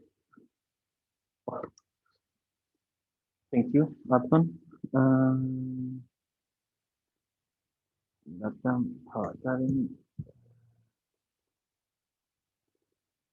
just going to the same folder. Guys, code, assets. So HTML, there is something that is what we see and what the files look like. Why this shows as this? This is the file, the real file, the code that is inside the file, and this is what we see. This is a web page.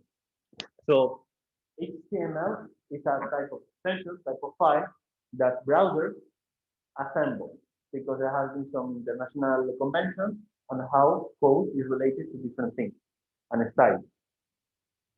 So in order to assemble a page, in order to be understood by the browser that this is real and HTML, we need to have this basic structure. So a file is not just its extension, like basic structure dot HTML. If we just make this file and just erase this and type 1, it shows in my preview, but the browser will not recognize it. Will only show you the text directly. So if I just keep here this one, you see, it doesn't work. So we need to state a bare minimum of, let's say, an introductory. Like it's the same that when you meet someone, you present yourself. Like, hello, I'm human, I'm Edu. Like we ignore that it's human, but the browsers do the same with the .html. It doesn't show you, but it's like they need to recognize themselves what kind of file it is. So in a standard file, we have this little tags. Oh, sorry, this should be a little bit further here. So you see that I'm giving spaces because inside the same as in a folder, you have a subfolder, then you have a subfolder inside the files. We cannot make individual files inside another file, but we kind of create a diagrammatic structure stating that something is inside another group. So the first thing that we have when we create an HTML is, for example, the plainest HTML that you can do is this. Is first document type is an HTML, and then we have a body. Body is like the content, the main content. And we close the file. That is a HTML file. And here is where the HTML file finishes. Is the last part of the code. As you can see here, we have something that is called head. Kind of, we can make the similarity to shortcuts.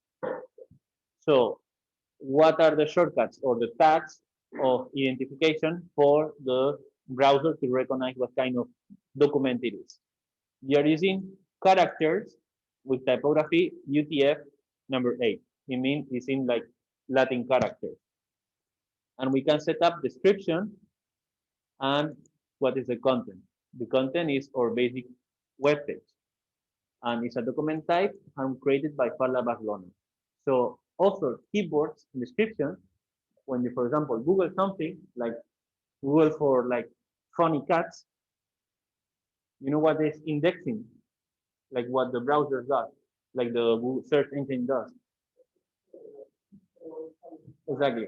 So for example, Google, in order to show you results, scans web pages, this text file, and looks for keywords that matches your search.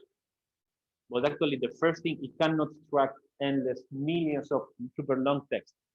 So there is like shortcuts, or you call it hashtag. It's not a hashtag, but actually it comes, I'm pretty sure that it comes from this kind of coding. It looks for the keywords. So description in here, if in my blog I will only talk about cats and how good cats are, here I will put cats, funny, my page, edu. So Google will kind of prioritize, for example, this page to be showed in the first place. Like if people doesn't pay for the ads, it will be up in the rank of like shown on web pages. So actually this is for helping up browsers, search engines to actually visualize it. Actually, this is called, how it's called this? It has a specific name, and actually it every time is more and more difficult. How to prioritize these tags for being on the rank of the browser. Huh? No. It's a super short name. SEO, exactly. Yeah. SEO engine. Search engine optimization is actually how to put keywords inside your HTML files that maybe sometimes they are not natively shown. It's on the part of behind the code, and how you actually structure what is the order of this to actually prioritize your web page to be shown first.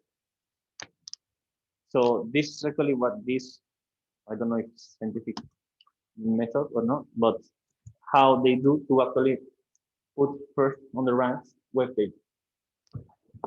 So one of the first things to do it is here. For example, I will show you a clear example. If you look for cardboard pavilion, there are not so many. And I have put a lot of tags. So, yesterday it showed. For example, this is mine because I have tagged a lot this post that it was about fabrication, cardboard, and pavilion. Like if I put another word more that was like education, it will show up first in the rank because I have keywords behind the code to actually show up on the search. And also happen the same with the images. If your image is called the same, cardboard plus pavilion plus fab, will also be indexed. Images are indexed right now also by image recognition, by machine learning, but also by because of the tags of the name of the image itself. So when you post and make a website and the image is called 01.jpg, it will be way worse indexed than an image that has a correct name. This is a little bit of curiosities of web pages. So for example, here we have the title. What is next? The title. Title is what will show up in the tab of the browser. So if I change, for example, title of your page, test, here is not showing because I'm not in a browser.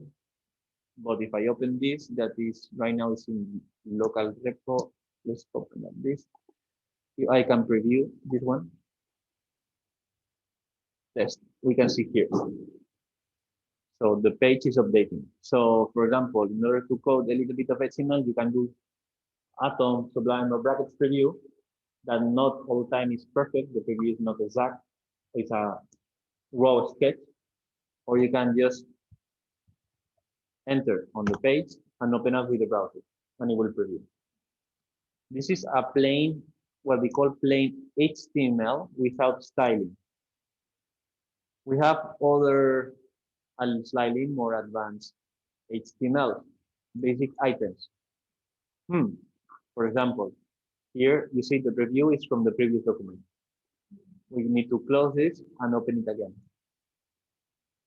Packet preview HTML, enable preview. So for example, this is where it comes like having header text with different sizes, different styles, etc. It's the same document, and we have the title, the body, and there is a convention on what is the styling of coding. You don't write your text and hello, this is my page, and we are not in Word. We cannot choose and say this is bold. Well, how we do this? We do by setting up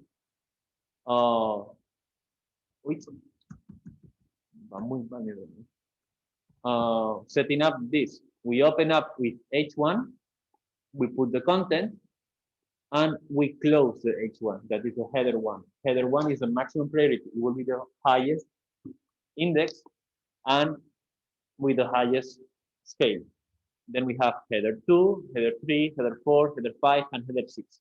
Usually, you can create these indexes as many as you want. You can create header 255.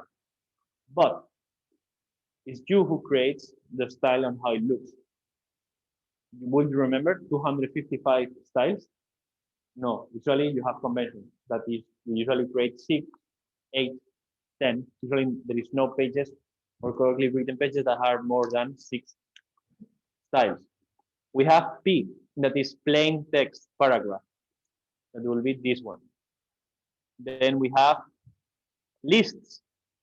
With the list start with UL, we put the list, the main part of the list, that is, this is an unordered, and the numeration, first item, second item, third item. And we have the other types, that is with numbers. So we have different conventions, and these are conventions for whatever page you find. This is the convention that exists, and most of the pages runs like that. And we have bold text. So a bold text, what is in general? Is a plain text in bold style. So it's the same. For example, here in bold text, this is normal. And then we have inside the plain text, we have the bold text. We have the same for italic. Italic text, small, in case we want to make it slightly thinner without actually going to a header. We have emphasize, mark, deleted, and subscript to have this kind of indexing. And one of the most important things nowadays, of course, is how to introduce a link, an image. So an image has a lot of characteristics. First, we need to say where the file is located and also what kind of file it is. What happened? For example, let's say we have a super huge, large image, like 100 megapixels, like 3 meters wide, like I don't know, 15,000 pixels on the side. That image, if we just reference it into the HTML, it will be not show up in scale. Like computers are silly. They do exactly what you tell them to do. You just tell them to show the image, the browser is going to show you the image at the one-to-one scale. That means you will only see a portion of the image. If you want to, for example, show it that it adapts to your screen, you need to set up a constraint. A constraint like the size. The size, of course, I don't remember all the types of CSS styling. So we have CSS school, this one that is V3S. Yeah, CSS tutorials. We go to HTML. This is like an index of all the types of coding for HTML. And we have attributes. Let's go to images. Images, for example, and we set up the image and what is the tag of the image. Italian truly will be this one. We have syntax, attributes. Where is image? For example, here we can set up the style, the image. So in the moment I copy this, I will add it to my image.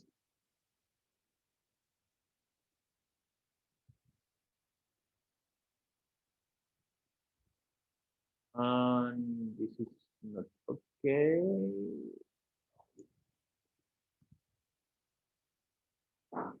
So you see the image right now has different scale. For example, you can state that the width is 100. Now, you can constrain and scale up the size. You can do it keeping the uniformity of the image, or you can distort the image. Yep. Actually, that as the images. Right now, see how we access the web. Your computer has different screen size than mine. And this, of course, the screen size is smaller. 600 pixel image doesn't show well on my phone. That's why we have adaptive HTML. And I will show you once we finish this that there are libraries that you include pieces of code inside your plain HTML that will automatically adapt this. That is not called static, neither fixed HTML. It's called adaptive HTML. That is actually, if you don't code adaptive, you don't code for the 21st century. Like on the 90s, okay, in the 2000s, okay, 2010, you are border limit.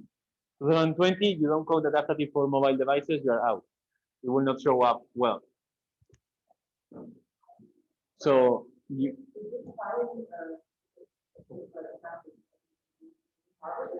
it's on the web page. Everything is on the web page. Everything we show is always on the web page.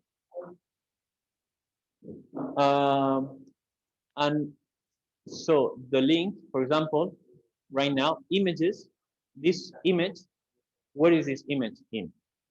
It's important how you reference the images. The HTML they have open is this one, basic items.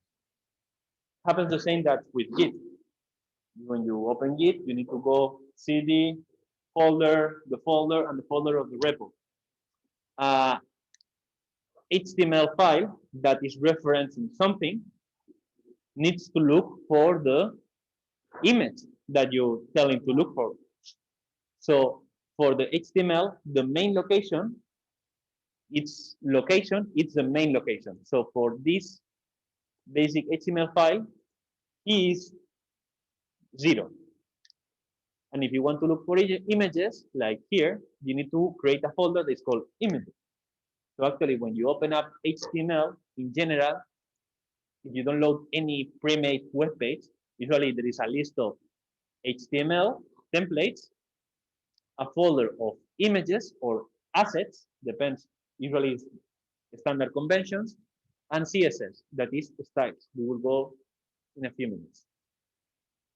So for example, if I just change the name of this folder, and I will put assets, that is standard convention, in the moment I refresh this, now the image is not shown. Actually, this is one of the biggest mistakes you do in your web pages in the academy. Like basically your root of the image is not correctly linked. Another typical mistake is you have a space, dead space. Like we recommend you to not use dead space in your naming files and naming conventions. Like space, you can take the space key out of your keyboard from now on for the rest of the academy. Also, a typical mistake is that is quite annoying actually is depends on the camera you use. Nowadays, this is less common, but for example, I will copy this and I will change the name. But oops. ¿Ah? ¿Por qué no puedo cambiar? What? Okay. But image extension.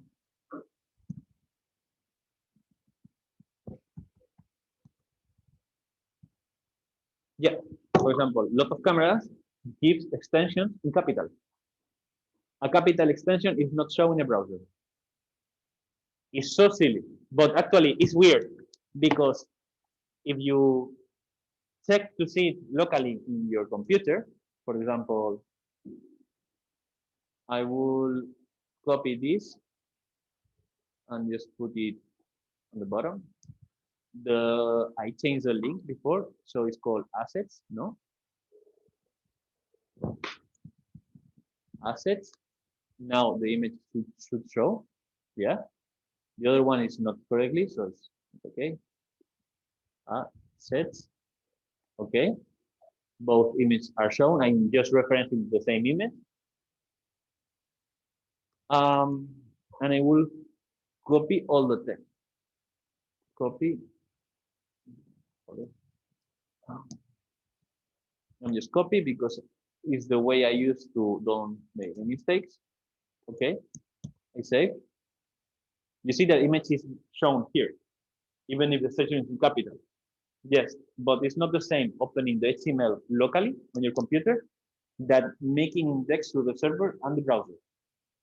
That process eliminates the JPEG with capitals. So usually why my image doesn't show is probably the root of the image is wrong or the extension of the image is in capital. And we see it a lot, like it's really, really common. So for now, be really careful with the extensions. If you don't see the extensions in Windows, Mac, I don't know, you need to ask Oscar tomorrow, sorry, or Linux. Linux actually, something is around here. So,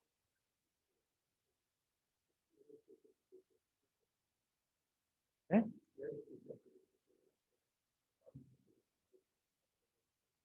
No, tampoco, falla, depende del navegador. Sí. You need to show file name extensions. So Joseph was pointing out that if your image is in capitals and the link is in capital, it will show up. Actually, that's not completely true. Depends on the browser you use. So, for example, Explorer will show it. Firefox will not show it. Chrome depends on the page and how it's assembled. Depends. So, in order to make it like foolproof, like all kind of browsers like and safe, you need to put it in lowercase. What else we have? We have references. For example, the typical, a link. How do you link to another page? As simple as href. Let me open up this a little bit. Chat. Someone is talking to the chat. SEO. Ivan showed before. SEO. So, for example, if you want to link, you will do a plain text. You will open up. This is a link. So I'm going to reference this. In this case, is this website. I will close, put the link, the text. So in the moment we click here, it will automatically go to this link. But This also is the same way to reference another HTML. So a classic way of browsing, when you browse, you jump from one web page to another one, no? What you are doing basically is you are jumping from one HTML file to another HTML file. It could be in the same web page, or it could be in a different web page. So for example, here, this is just one web page. But in the moment I click here, I just jump to another HTML. This is another HTML. It's a link to another HTML. So it's not just one web page that is modifying itself, the core structure. It's different web pages that have standard elements. So even if this HTML and this HTML are different in the content, they have the same pieces of code copied between the same HTML. Yes? No? Okay. So we have here different examples, and we have style. Style or style CSS is actually how you stop having like pages like old style. It's a style in style. So for example, this page is an HTML with a blue background. In order to have a bluish baby background, you need to tell it, the browser, that it needs to color the background. What is the color? It needs to color it. So a plain structure, we start with an HTML. We have the basic information. We have the title that is going to show on the tab of the browser, and we have styles. And you see opens a style and closes the style. And then we have the page that is head and body. Body is the main page. It's what actually shows up. So in the head is like, if you want to call it pre-configuration warm-up between the file and the browser and the indexer to actually show and get the things ready to show your page. So in here we have style and the style, and we have tags. So in styles, we will show that everything that is in the body, in this case, it will be font family, Verdana, like style, the typography. And the color background is going to be this one. And the color of the text is going to be white. And header 2 is font family, it's another typography. The color is black, and the text will align to the center. You have attributes. You don't need to put all the attributes. You can choose whatever attribute you want to actually change. So for example, if I don't want to align to the center, now it doesn't align to the center. Okay, Control Z. Okay, now it aligns to the center.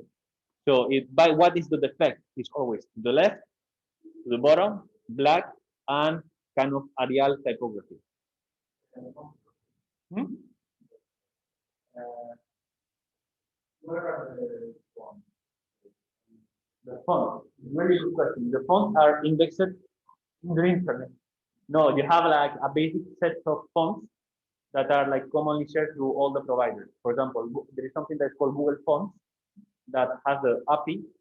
You basically link the font to, is shown here, where is, okay, these are really standard fonts. When you click Verdana, that font, the browser recognizes that it's Verdana because it's like 99% of pages uses that one. So there is like, if you want to share common typography libraries that the browser automatically recognizes. And if not, the browser, when you install the browser, has kind of typographies also inside, embedded, a few ones. If you don't use a standard one, you need to actually link on the configuration to actually where your typography family is located. So actually, when you open this kind of more advanced pages, the browser opens your XML, checks for the configuration. In case you have, for example, like word typography, it will also on the background look for that server, check the typography, come back and keep assembling your web page. And you can do this with animations. Animations, for example, are usually JavaScript pieces of code that actually they call other libraries that are stored in a server or something. So for example, sometimes happens that a web page is working slightly worse, but it might be, or it could be, that actually is calling a library that somebody has updated the version and the update and the page doesn't work with a new updated version. So like the IDs of version doesn't match and they don't do exactly the same. So for example, one of the most common things in general is to use Google Fonts HTML. Just go for it. Okay. Google Fonts here.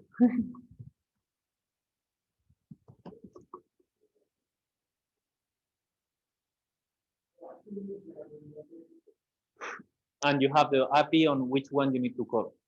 So for example, this page is the best one, like DHCS for learning HTML is by far the best one. Like it's not a tutorial guide. It shows you like basic structure and attributes of everything. So if you want to use this font, oh my God.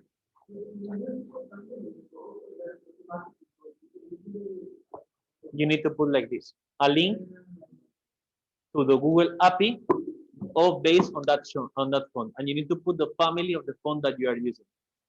And in the style is where you put the font family. So the style will call this font family, and this font family needs to be referenced to a link to an API. API. And when you use this section, there's no requirement that has this inside of it. In more advanced pages, you don't have an HTML that hosts all the content of the styles. Okay. What you have is a dedicated document just for all the links of styles.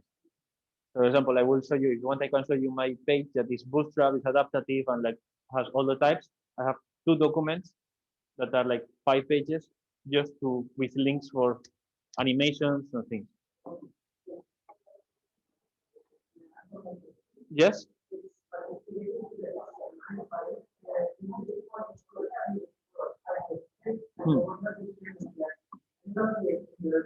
Yeah, because when they are not determined, they are automatically assumed that H2 is smaller than H1. And actually, that's a convention. Like H1 is always the biggest one, H6 is the smallest one. Usually, H6 is slightly smaller than the plain text.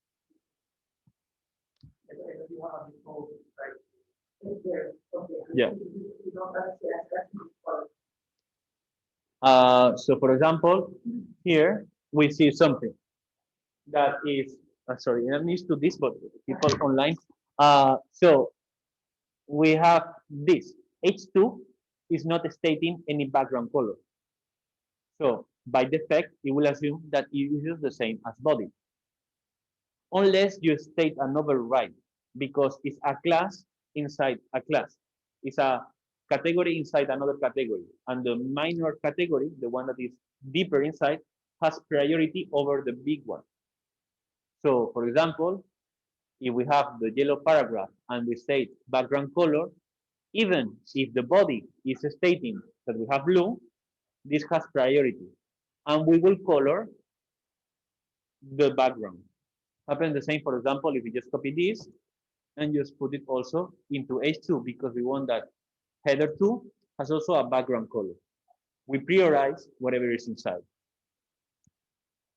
And like this, we have millions of attributes of style sheets. That is called, this is a file that usually is independent. If it's quite simple, like this one, this is a really, we have like 3 categories of color and styles. If it's small, we can include it inside the HTML. But usually this document is super huge. Imagine that we have 6 headers and you can set up, it's just for the location, like a little bit on the right, a little bit up, all these lines. And we have all these tags for each individual thing. We have millions. I can open you, for example,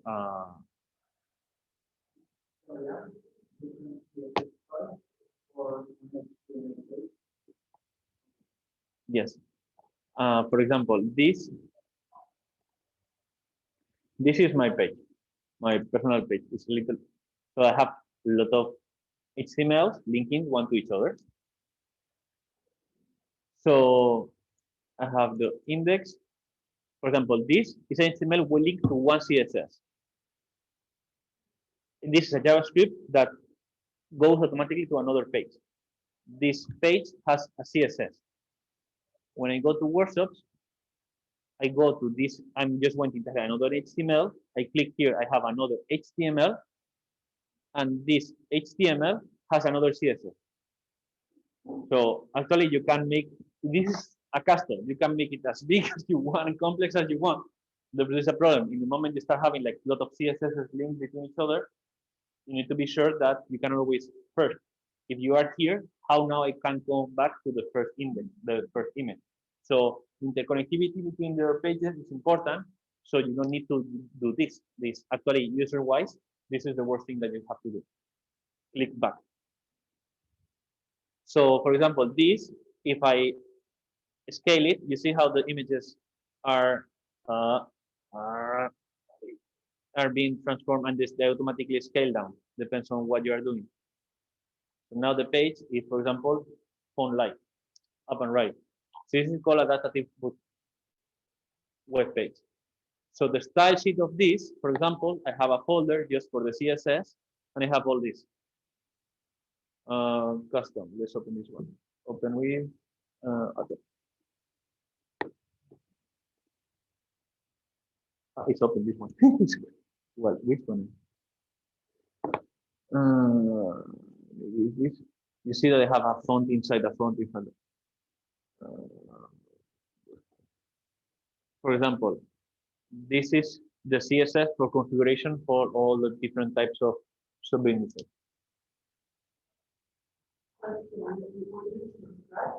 No, you don't code from scratch. First rule. Style default is this one. Yeah. For example, this is a more friendly like. For example, the italic. When you type italic, automatically change the font type. Header has some weights, styles, font size. We have important that will mark it in red automatically. We have transition into like fade in, fade out effects, colors, depends. So in here, the problem is you can make it as complex as possible. And one of the best tips I can give you is when you look for a template, you don't look for the colors you like. You don't look for the styles of text you like. You don't look for the spacing. What you look for is for like, you need to think that web pages are boxes. Making this adaptive, unless you are a web page developer, you're gonna take 1 month to do this grid self-adapting encoding. What you look for is like, okay, I have a grid that is self-adapting. I don't like this margin. Maybe this page doesn't have a margin, like the base template doesn't have this space. It was completely, I think it was actually was really awful. But and each image was the same size. It were all squares of the same size. Think that if it's a square, this square is an attribute. It's an attribute of height and width. The spacing between the squares, this is an also attribute. So you need to think about the structure of the page and not the content of the page. And you need to look for a page that actually has a structure that you like and not is how you actually aesthetically like it. So these adaptive pages is called Bootstrap. Bootstrap is the most popular HTML and CSS and JavaScript libraries. JavaScript are snips of code, Java scripts that actually does a lot of things automatically for you. For example, a fade in on an image is a JavaScript. Self-adapting movement of an image is a JavaScript. Carousel, that is the image just moving on some pages, for example, Pabla Barcelona.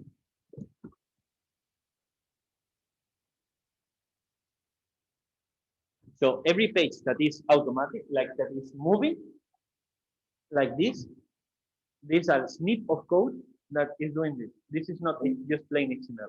Plain HTML doesn't move, doesn't do things by itself. You have pieces of code that are activating different parts of code of the HTML in time. So actually, for example, this that is called a carousel in HTML coding, you have the option of doing manually. This is a button that activates a little script to change the transition of the image. If you don't, and you scroll down and the image moves, also could be another script. So nowadays, modern HTML pages, most of them use Bootstrap as the core.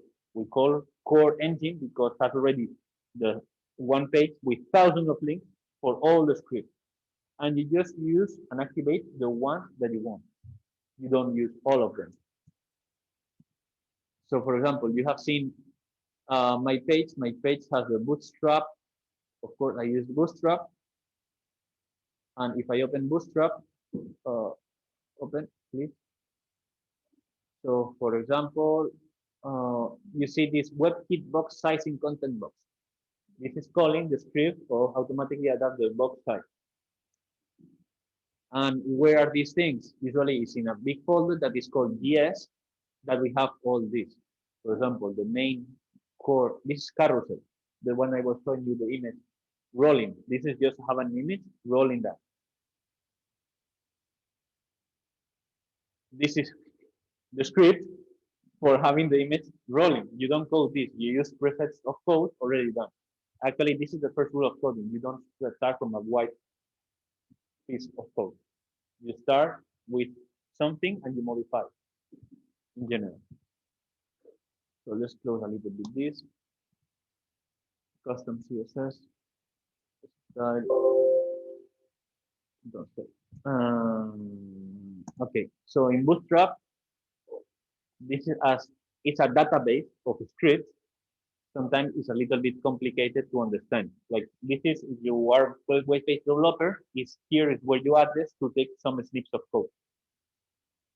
The good point here is we have examples. It means pre-made up pages, examples that are, let's say, basic structures. So for example, cover is one of the simplest template of Bootstrap. It looks like a steady one. Yes, but the moment you go to features, you see, for example, this that comes hovering the mouse. This is a script. Learn more. This is okay. This is the useless page ever. But carousel. Okay. For example, this is automatically a template that has already the script on structure on this. So for example, we have the images, and the image, for example, the image is not round, it's a square, and we have a layout that only will see the circle. So we don't need to worry about making the image circular. It's done automatically. So here is the examples from the main Get Bootstrap template are, like, say, basic structure, really basic. But you can customize them endlessly. So for example, let's download, I don't want to download all the examples. So when you want to look for templates, you can put, for example, HTML, Bootstrap, free templates. There is one page that always shows up.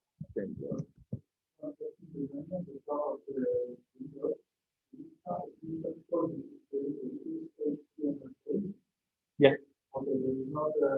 No. Actually, if you have a page that you are navigating to the page and there are things that are always there, it's because it's the same, like 20 lines of code copied between all different files. You need to change in all of them. That tomorrow is what there is a different way of doing HTML. That is self-indexing based on a style sheet. So, with this way, no.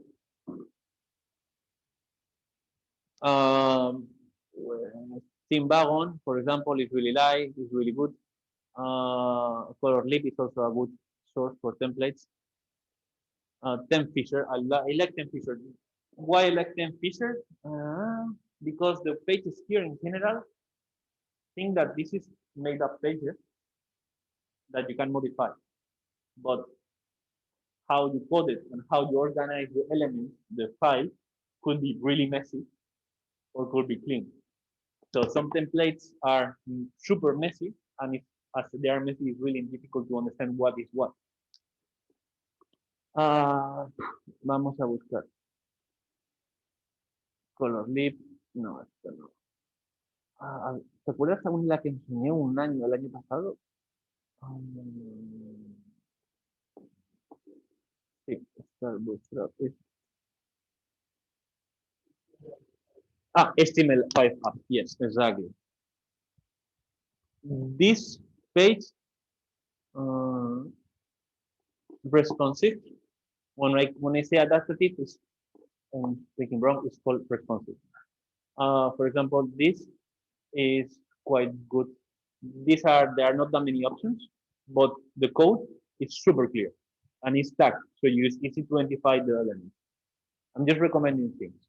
For example, let's download. I don't know. This is my Swiftly. Let's see this one. Okay, it's a one-page template that you go and you go to another page. You have the button. The animations look more or less nice, let's say. And we can preview also how it looks on the phone and on tablets. That's actually good. Okay, I like this page. Let's see what's going on inside. I will unzip the folder, download, HTML5 hub, Instructor HTML.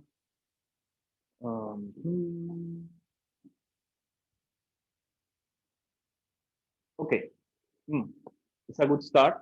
Not too many files.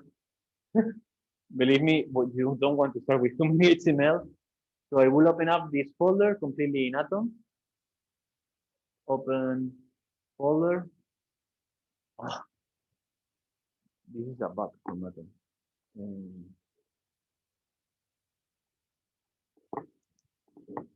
Okay, it's open up. Open. Yeah. So for example, we have the license. It's telling me, okay, it's a Creative Commons attribution. It means we just need to keep the license. We will have a class on licenses in the future. You have the README, who did the page, etc., like background information. And we have the main page. Okay, the main page is what's made by the page here. This guy, free for personal and commercial use under the same license. We can use it for free, let's say, without being bad person. We have, for example, the configuration is calling automatically the style here. We can see link real style sheet. What is the style sheet or what is the style document? Is in assets CSS main. So what is giving all the colors, sizes, and typographies is this document. We can open it here. Okay, let's see. Okay, for example, the body, everything has almost no attributes, and the font is at 100%. Actually, it's quite simple. There is not too many things. For example, the scroll bar was in orange. Let's see. Is in desktop, the scroll bar at some point. Sometimes it's not easy to find where is the stuff.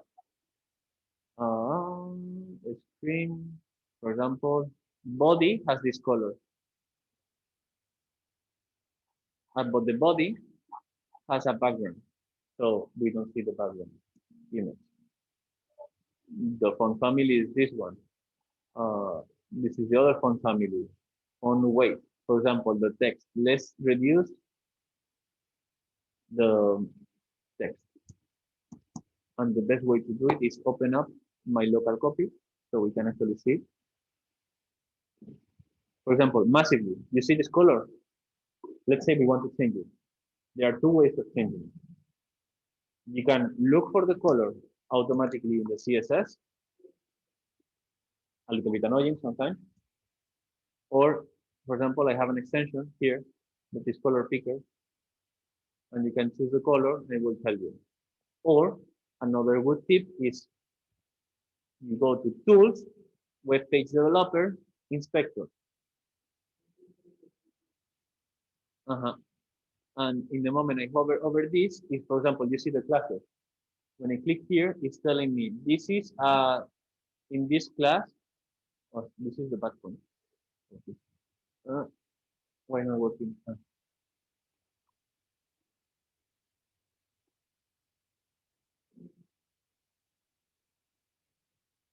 This is a class of button that has this color. So it's a button icon solid solo has different tags for that color. So let's look for in main for button. So here we have, you see, button reset, button when you press the button when you hover the button when you click the button, has different attributes. So it's about to look where is the button here that we are touching. Huh? Button solo, button icon solid solo, button icon solid. Sometimes it's not that straightforward.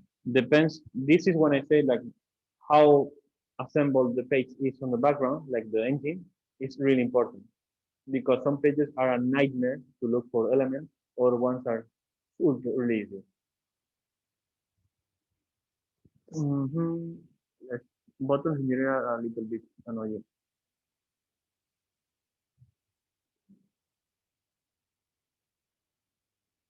For example, href. Href here, if you see, it's the same color as the normal text. Let's look for H. Uh,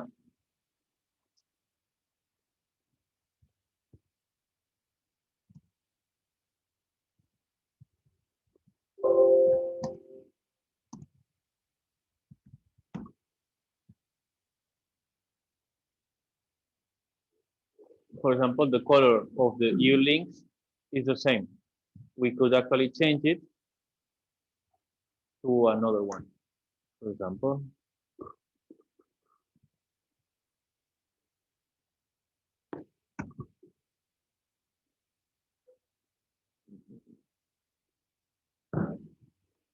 and there is when you can have, for example, if you want to look for colors that matches to each other, there are some references. For example, we have Cooler.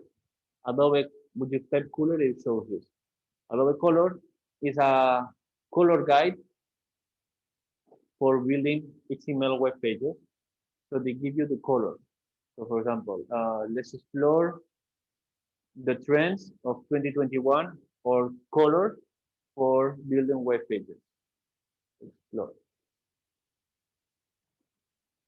So color of this year, 2020, is this one. So most of the pages, no, back, that have been built this year are based in this color tone. And this color tone, you see here, we can see the X color, that is the one that we can set up in here.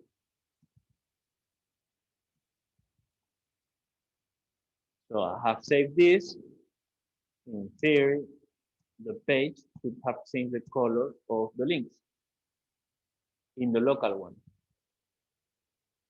And it's not doing. So we have other 11 possibilities. Let's look for where is the, when we hover over the link, for example, this is the background color. Let's try. No, look, we have changed the color. We have changed the moment that we hovered. So really responsive pages have the problem that if you are responsive, you want to change a lot of things at the same time. That's where the replace element is really, really useful. Because, for example, you have this page. This page is quite not colorful. But let's go to HTML previous template.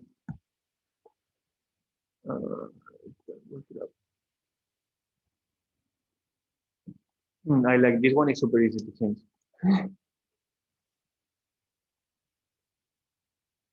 This one is easy. For example, most of the colors of the web page are 3 or 4 basic colors. So, for example, instead of changing this, I want to change everything my page, all my page to yellow and blue.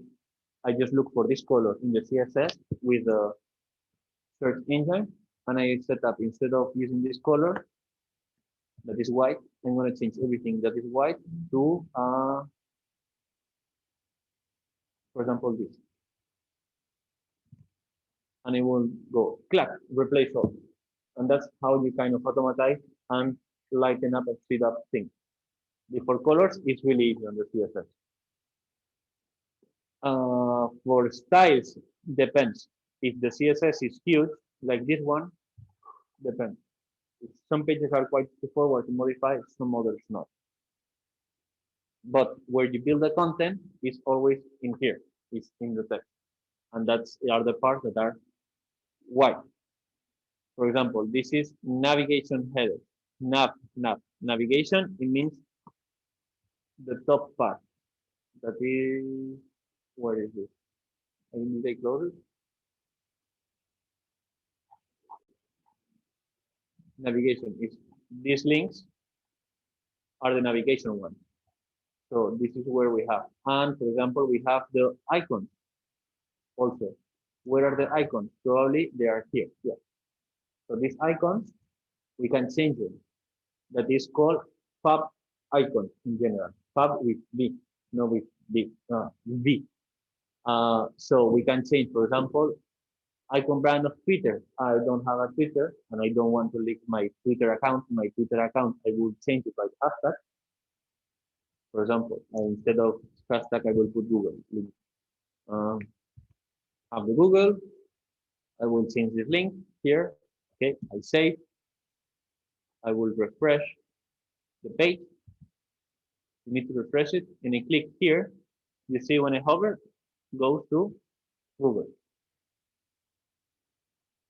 So let's say I don't like this icon. I don't have a Twitter. You can do have icon GitHub. Favicon.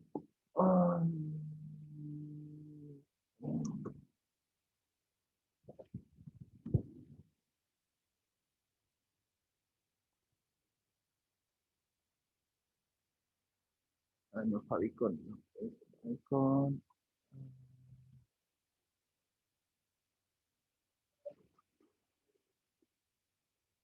Is this one? Yeah. And here you will preview the different styles. And actually you can choose if it's fab GitHub. For example, fab GitHub will be size 2. Depends. This one will have different attributes. So if you choose copy this one, and we just paste it here. Let's fab GitHub, and this is icon brands. The library that is using is slightly different. So let's look for the library that is using.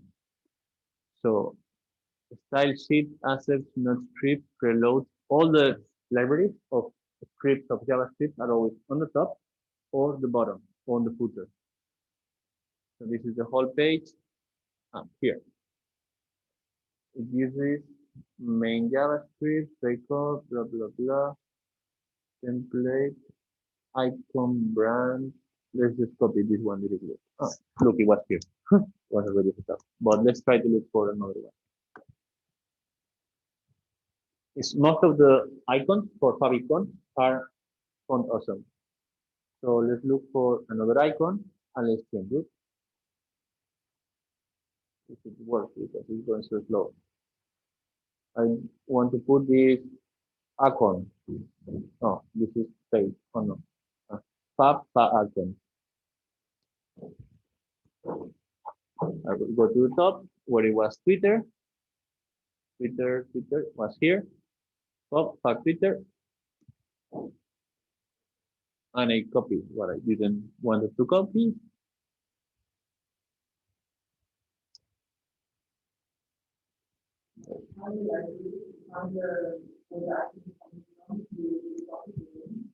Most of the times, yes. Yeah.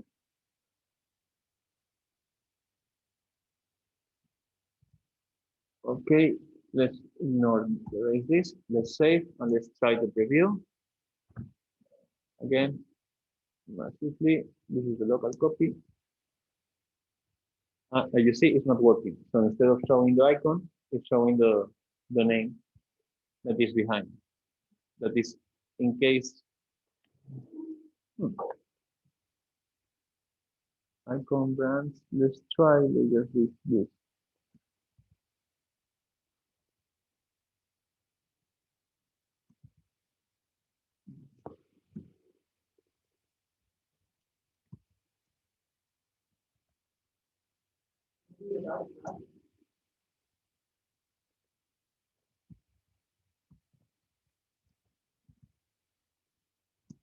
No, it's not liking it.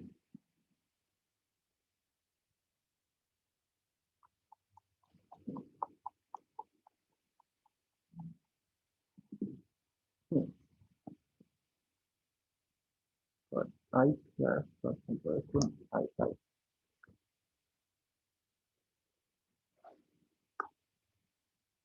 I don't know right now. Well, that's how you make a website. Let's keep going on the knowledge we were doing before. Title of page, title of page, title of page, title of page. This one. We were working with this. It's open folder. It's a class folder.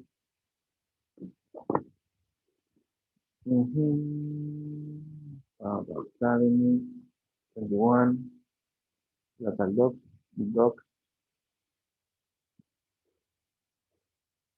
We are in week. What is this material?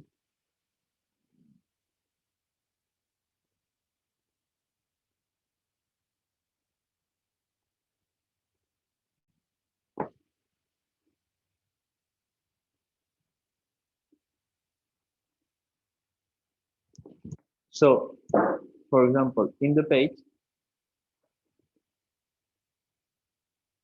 weekly classes, so where you will have this one in web basics. We have already a few websites download that you can download the raw files that are simplified and we have like things that are easy to modify.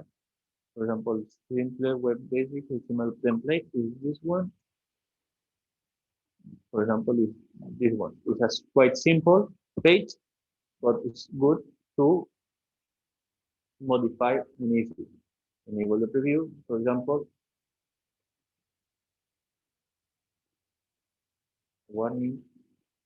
So it has like the basic stuff like title, text, has a CSS, has the image folder, and create. All this was because other years you didn't have already a template already in your pages. For example, if you go, Isabel goes inside his clone folder, you have already a web page, and web page is not deployed. Oh, it's already deployed actually. So you have already, this is a ultra simple page that you can modify. For example, you see here that actually you don't have an HTML. How come? This is called automatic static site web generator. So instead of building a HTML like this, that is quite complex, what you write down is Markdown. Have you ever heard of Markdown? Markdown is a simplified writing language. Markdown, and is extremely. Oh, no, en español. Markdown.com. Hay muchas marcas, hay mucho ahora. Before there was not that many information. Okay. So you basically have like only 3 attributes to write Markdown. And let's do it together. I will close this folder. Oh, and I also close Atom. Why not? I will. Yes, of course, please.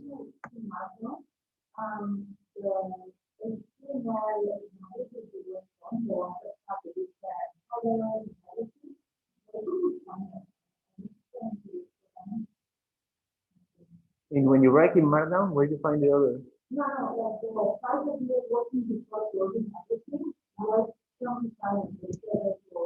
Ah, weekly classes. Today is we are building all the knowledge from this reading. Okay, we have principles and practicals. That is the main academic class. Git basics. I will close everything and open the links from the beginning. Okay. Okay, we have Git basics. That is what we did today, explaining what is centralized, what Git, the structure, interactions that you do, Git pull, Git blah, blah, blah, how to load, sizes. This is something that is important that I just see it's really important. Each week, you have a maximum upload size. That means, why? Because on the internet, things need to be live. Why? So you load fast, no? For example, what happens when a YouTube video doesn't load? You close it. Okay, imagine this with 200 students uploading 1 gigabyte per week. Like basically we don't have hard drives that big. So each week you are limited to a maximum upload size of 10 megabytes. The first week you are allowed to upload more, like 50 megabytes, 100 megabytes, but your page is empty, so you should not have a lot of weight. What happens with the images? You say images are heavy. Yes, what we do is we compress them. Next week is going to be on compressing images, compressing videos, uploading, optimizing for the web. But a basic web page should not weigh a lot. For example, my personal web page that has thousands of pictures, like full HD pictures, etc., weighs half giga, like 500 megabytes. So actually, you have a limit per personal repo. Is when you reach 300, your repo freezes and blocks, and you cannot upload more. You are limited. So per week, your web page should weight no more than your weekly update should not weight more than 10 megabytes. 10 megabytes is a lot for a web page. Don't worry too much about it this week. We will, in the moment you have a little web page, we can check and see what is the weight of web page and everything. What else you have is keep answering your question. Is how the work works. Here we have the templates, and is also we have this presentation that is actually what I just went today in kind of a more visual way, so you can watch it. So for example, the web page structure is what we just did right now. Basic tags that are H1, href, images, HTML styles, HTML style for the background, color, fonts, attributes, formatting. How you format, you say bold, italic, the text, how you link the pages, with div, tag, and usually HTML is structured in something like this, in a huge term. You have a header, that is, for example, the always steady part of the page that never changes, no matter if you change from one HTML file to another one, you always have the header, that is exactly the same between pages. You have the nav, sometimes like div ID, that is part of the body. This will be where you put the images, the text, maybe some hyperlinks or fast links, and you have a footer that is the same as the header, but on the last part of the HTML. And you have fonts, like where to link for the fonts, to explain how to link for media, video, audio is exactly the same. YouTube, for example, how to embed a YouTube video. That is quite common. Let's say you made a video for your assignment, and I want to embed this in my page. When you click share, nobody realizes it, but here is embed. This is the code that you just need to copy inside your website. As simple as that. Of course, you can enable some options. For example, if you want to start changing the size, for example, here we see the width. Instead of having a small video, you can make it larger, or you can make it full screen. So here with these IDs and this attribute is where you actually change the size of the video. If you want that the video autoplays, or you have a frame border around it, for example, you can start with 5 minutes, and you see that in the code, it actually changes start 5, and it will automatically play. Show player controls, no. Enable privacy, like don't show the rest of things. That actually is adding and taking in things out from your HTML line of code.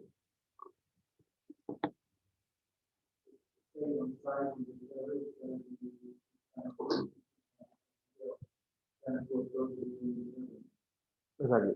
In general, like most of the students, they upload the videos to a provider, like video provider, YouTube or Vimeo. If the video is small enough, like let's say 3 seconds video, 3 seconds video at 70 is not really heavy. For example, in the week 3, that is computer design, usually 3D files, no, in the week 5, that is 3D printing. 3D printing files that are STL format is a really heavy format.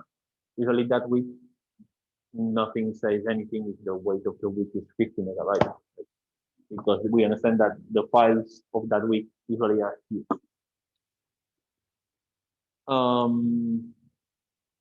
What else you can find more is here in guides. Today we went in the coding, we went into setting up Git. That is the step-by-step guide that we follow up. Git config, Git username, Git SSH, Git add, Git clone.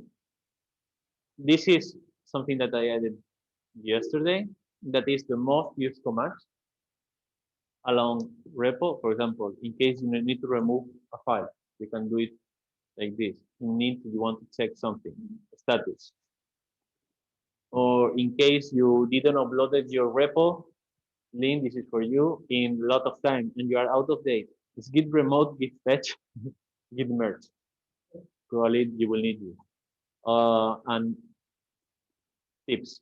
Intro to terminal. I said before, what is terminal and use of commands. This depends a lot on Windows, Linux, and Mac. And we know that each one will use different ones. That's why, for example, I and Josep use Windows, Oscar uses Mac, and Santi and Xavi uses Linux. So we got all you covered, no matter what operating system you have. Of course, with Mac, for example, I know how to answer some things, but sometimes I get lost. I don't remember all the operating systems. And standard commands for all the terminals. If you want to look, make a folder from terminal or not. And how the web works, that is what we did today. For example, the examples, basic examples from HTML, like just the line of text is this one. The second one is this one, that is the styles. Third example is this one, is what we want. And actually, there is no, you cannot download the files. Why we don't have the download files here? It's on purpose. So actually, you try to download this without having the link. It's kind of a trick game for this week.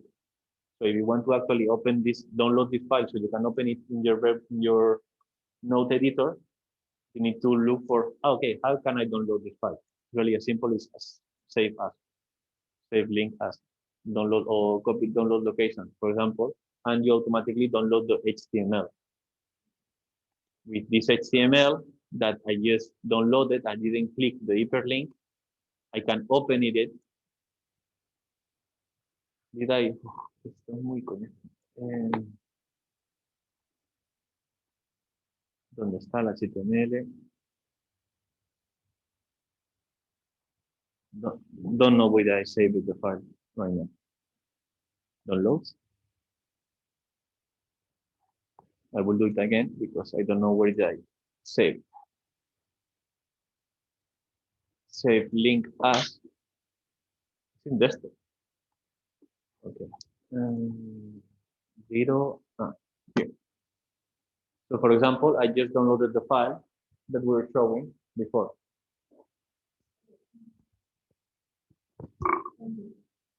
And again, we have the same tutorial repeated again and more resources in case you need. I suppose that you have a lot of questions right now, no? Morning. Yes. Hi, my Hello. name is Mayra from Peru, Lima, right now.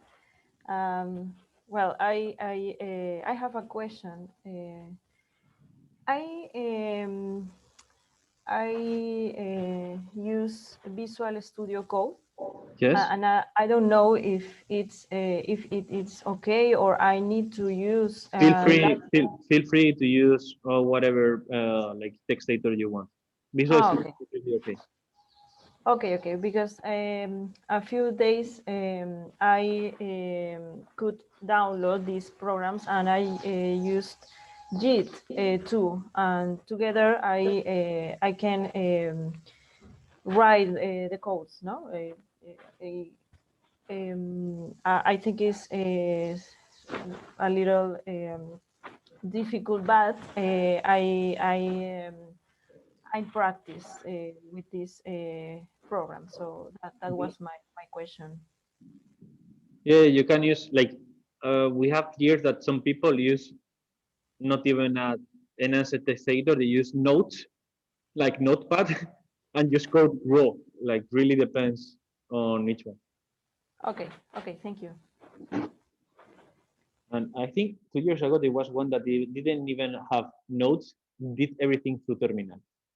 Oh, actually, Victor Barberan, you will know it. He doesn't have.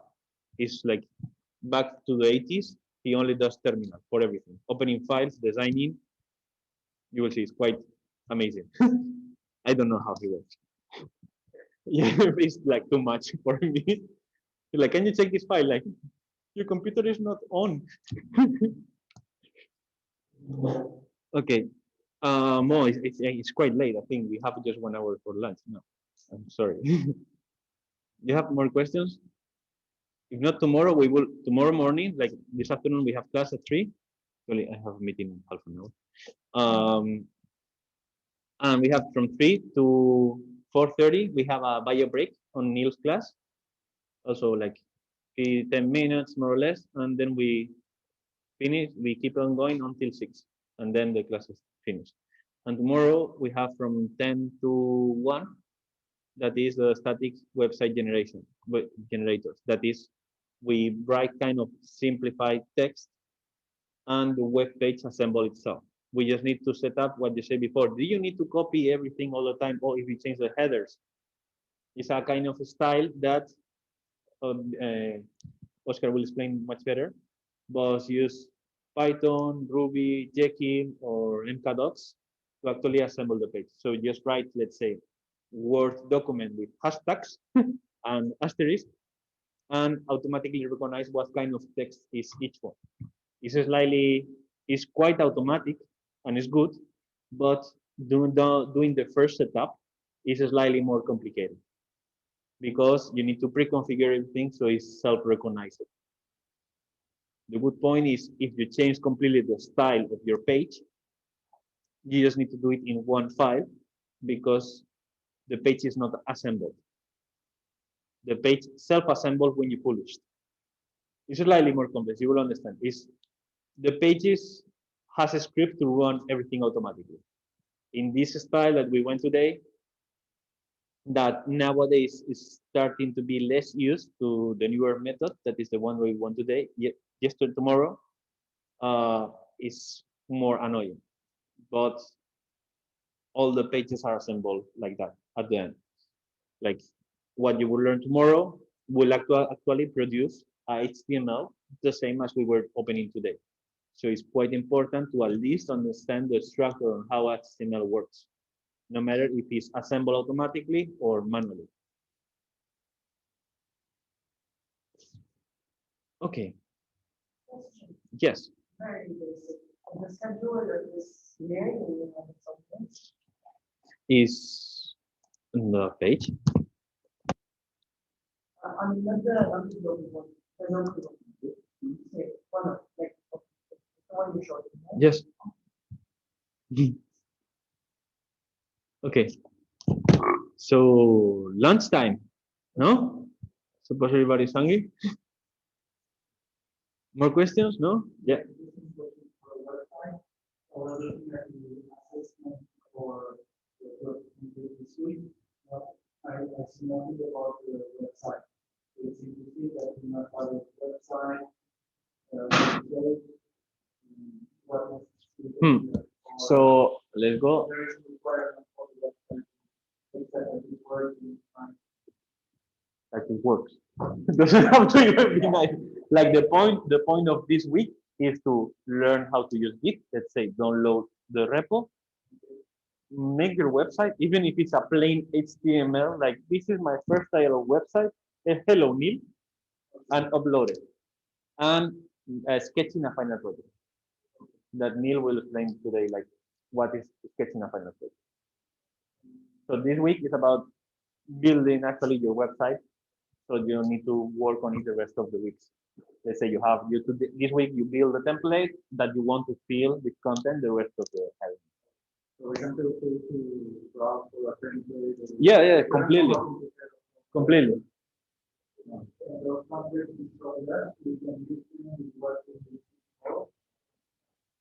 No. So for example, the template that you have right now in your repos that is bluish, it's called say MKDocs.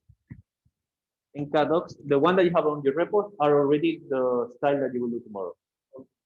And you can choose to keep it or ignore it.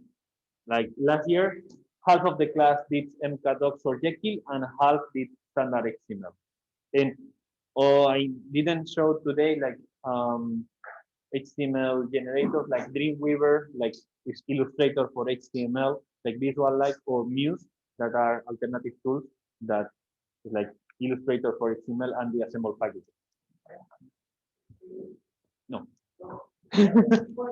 Of course not.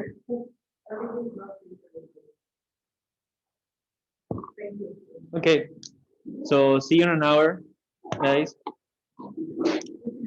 You need to connect to the main link of the academy. Do you have it? No? Yes, thank you. Yes. Okay. Thank you. You can access this one. You can watch this one at home, no? There's a link sent by you or something. Yes. It's the same link as last year. The same problem.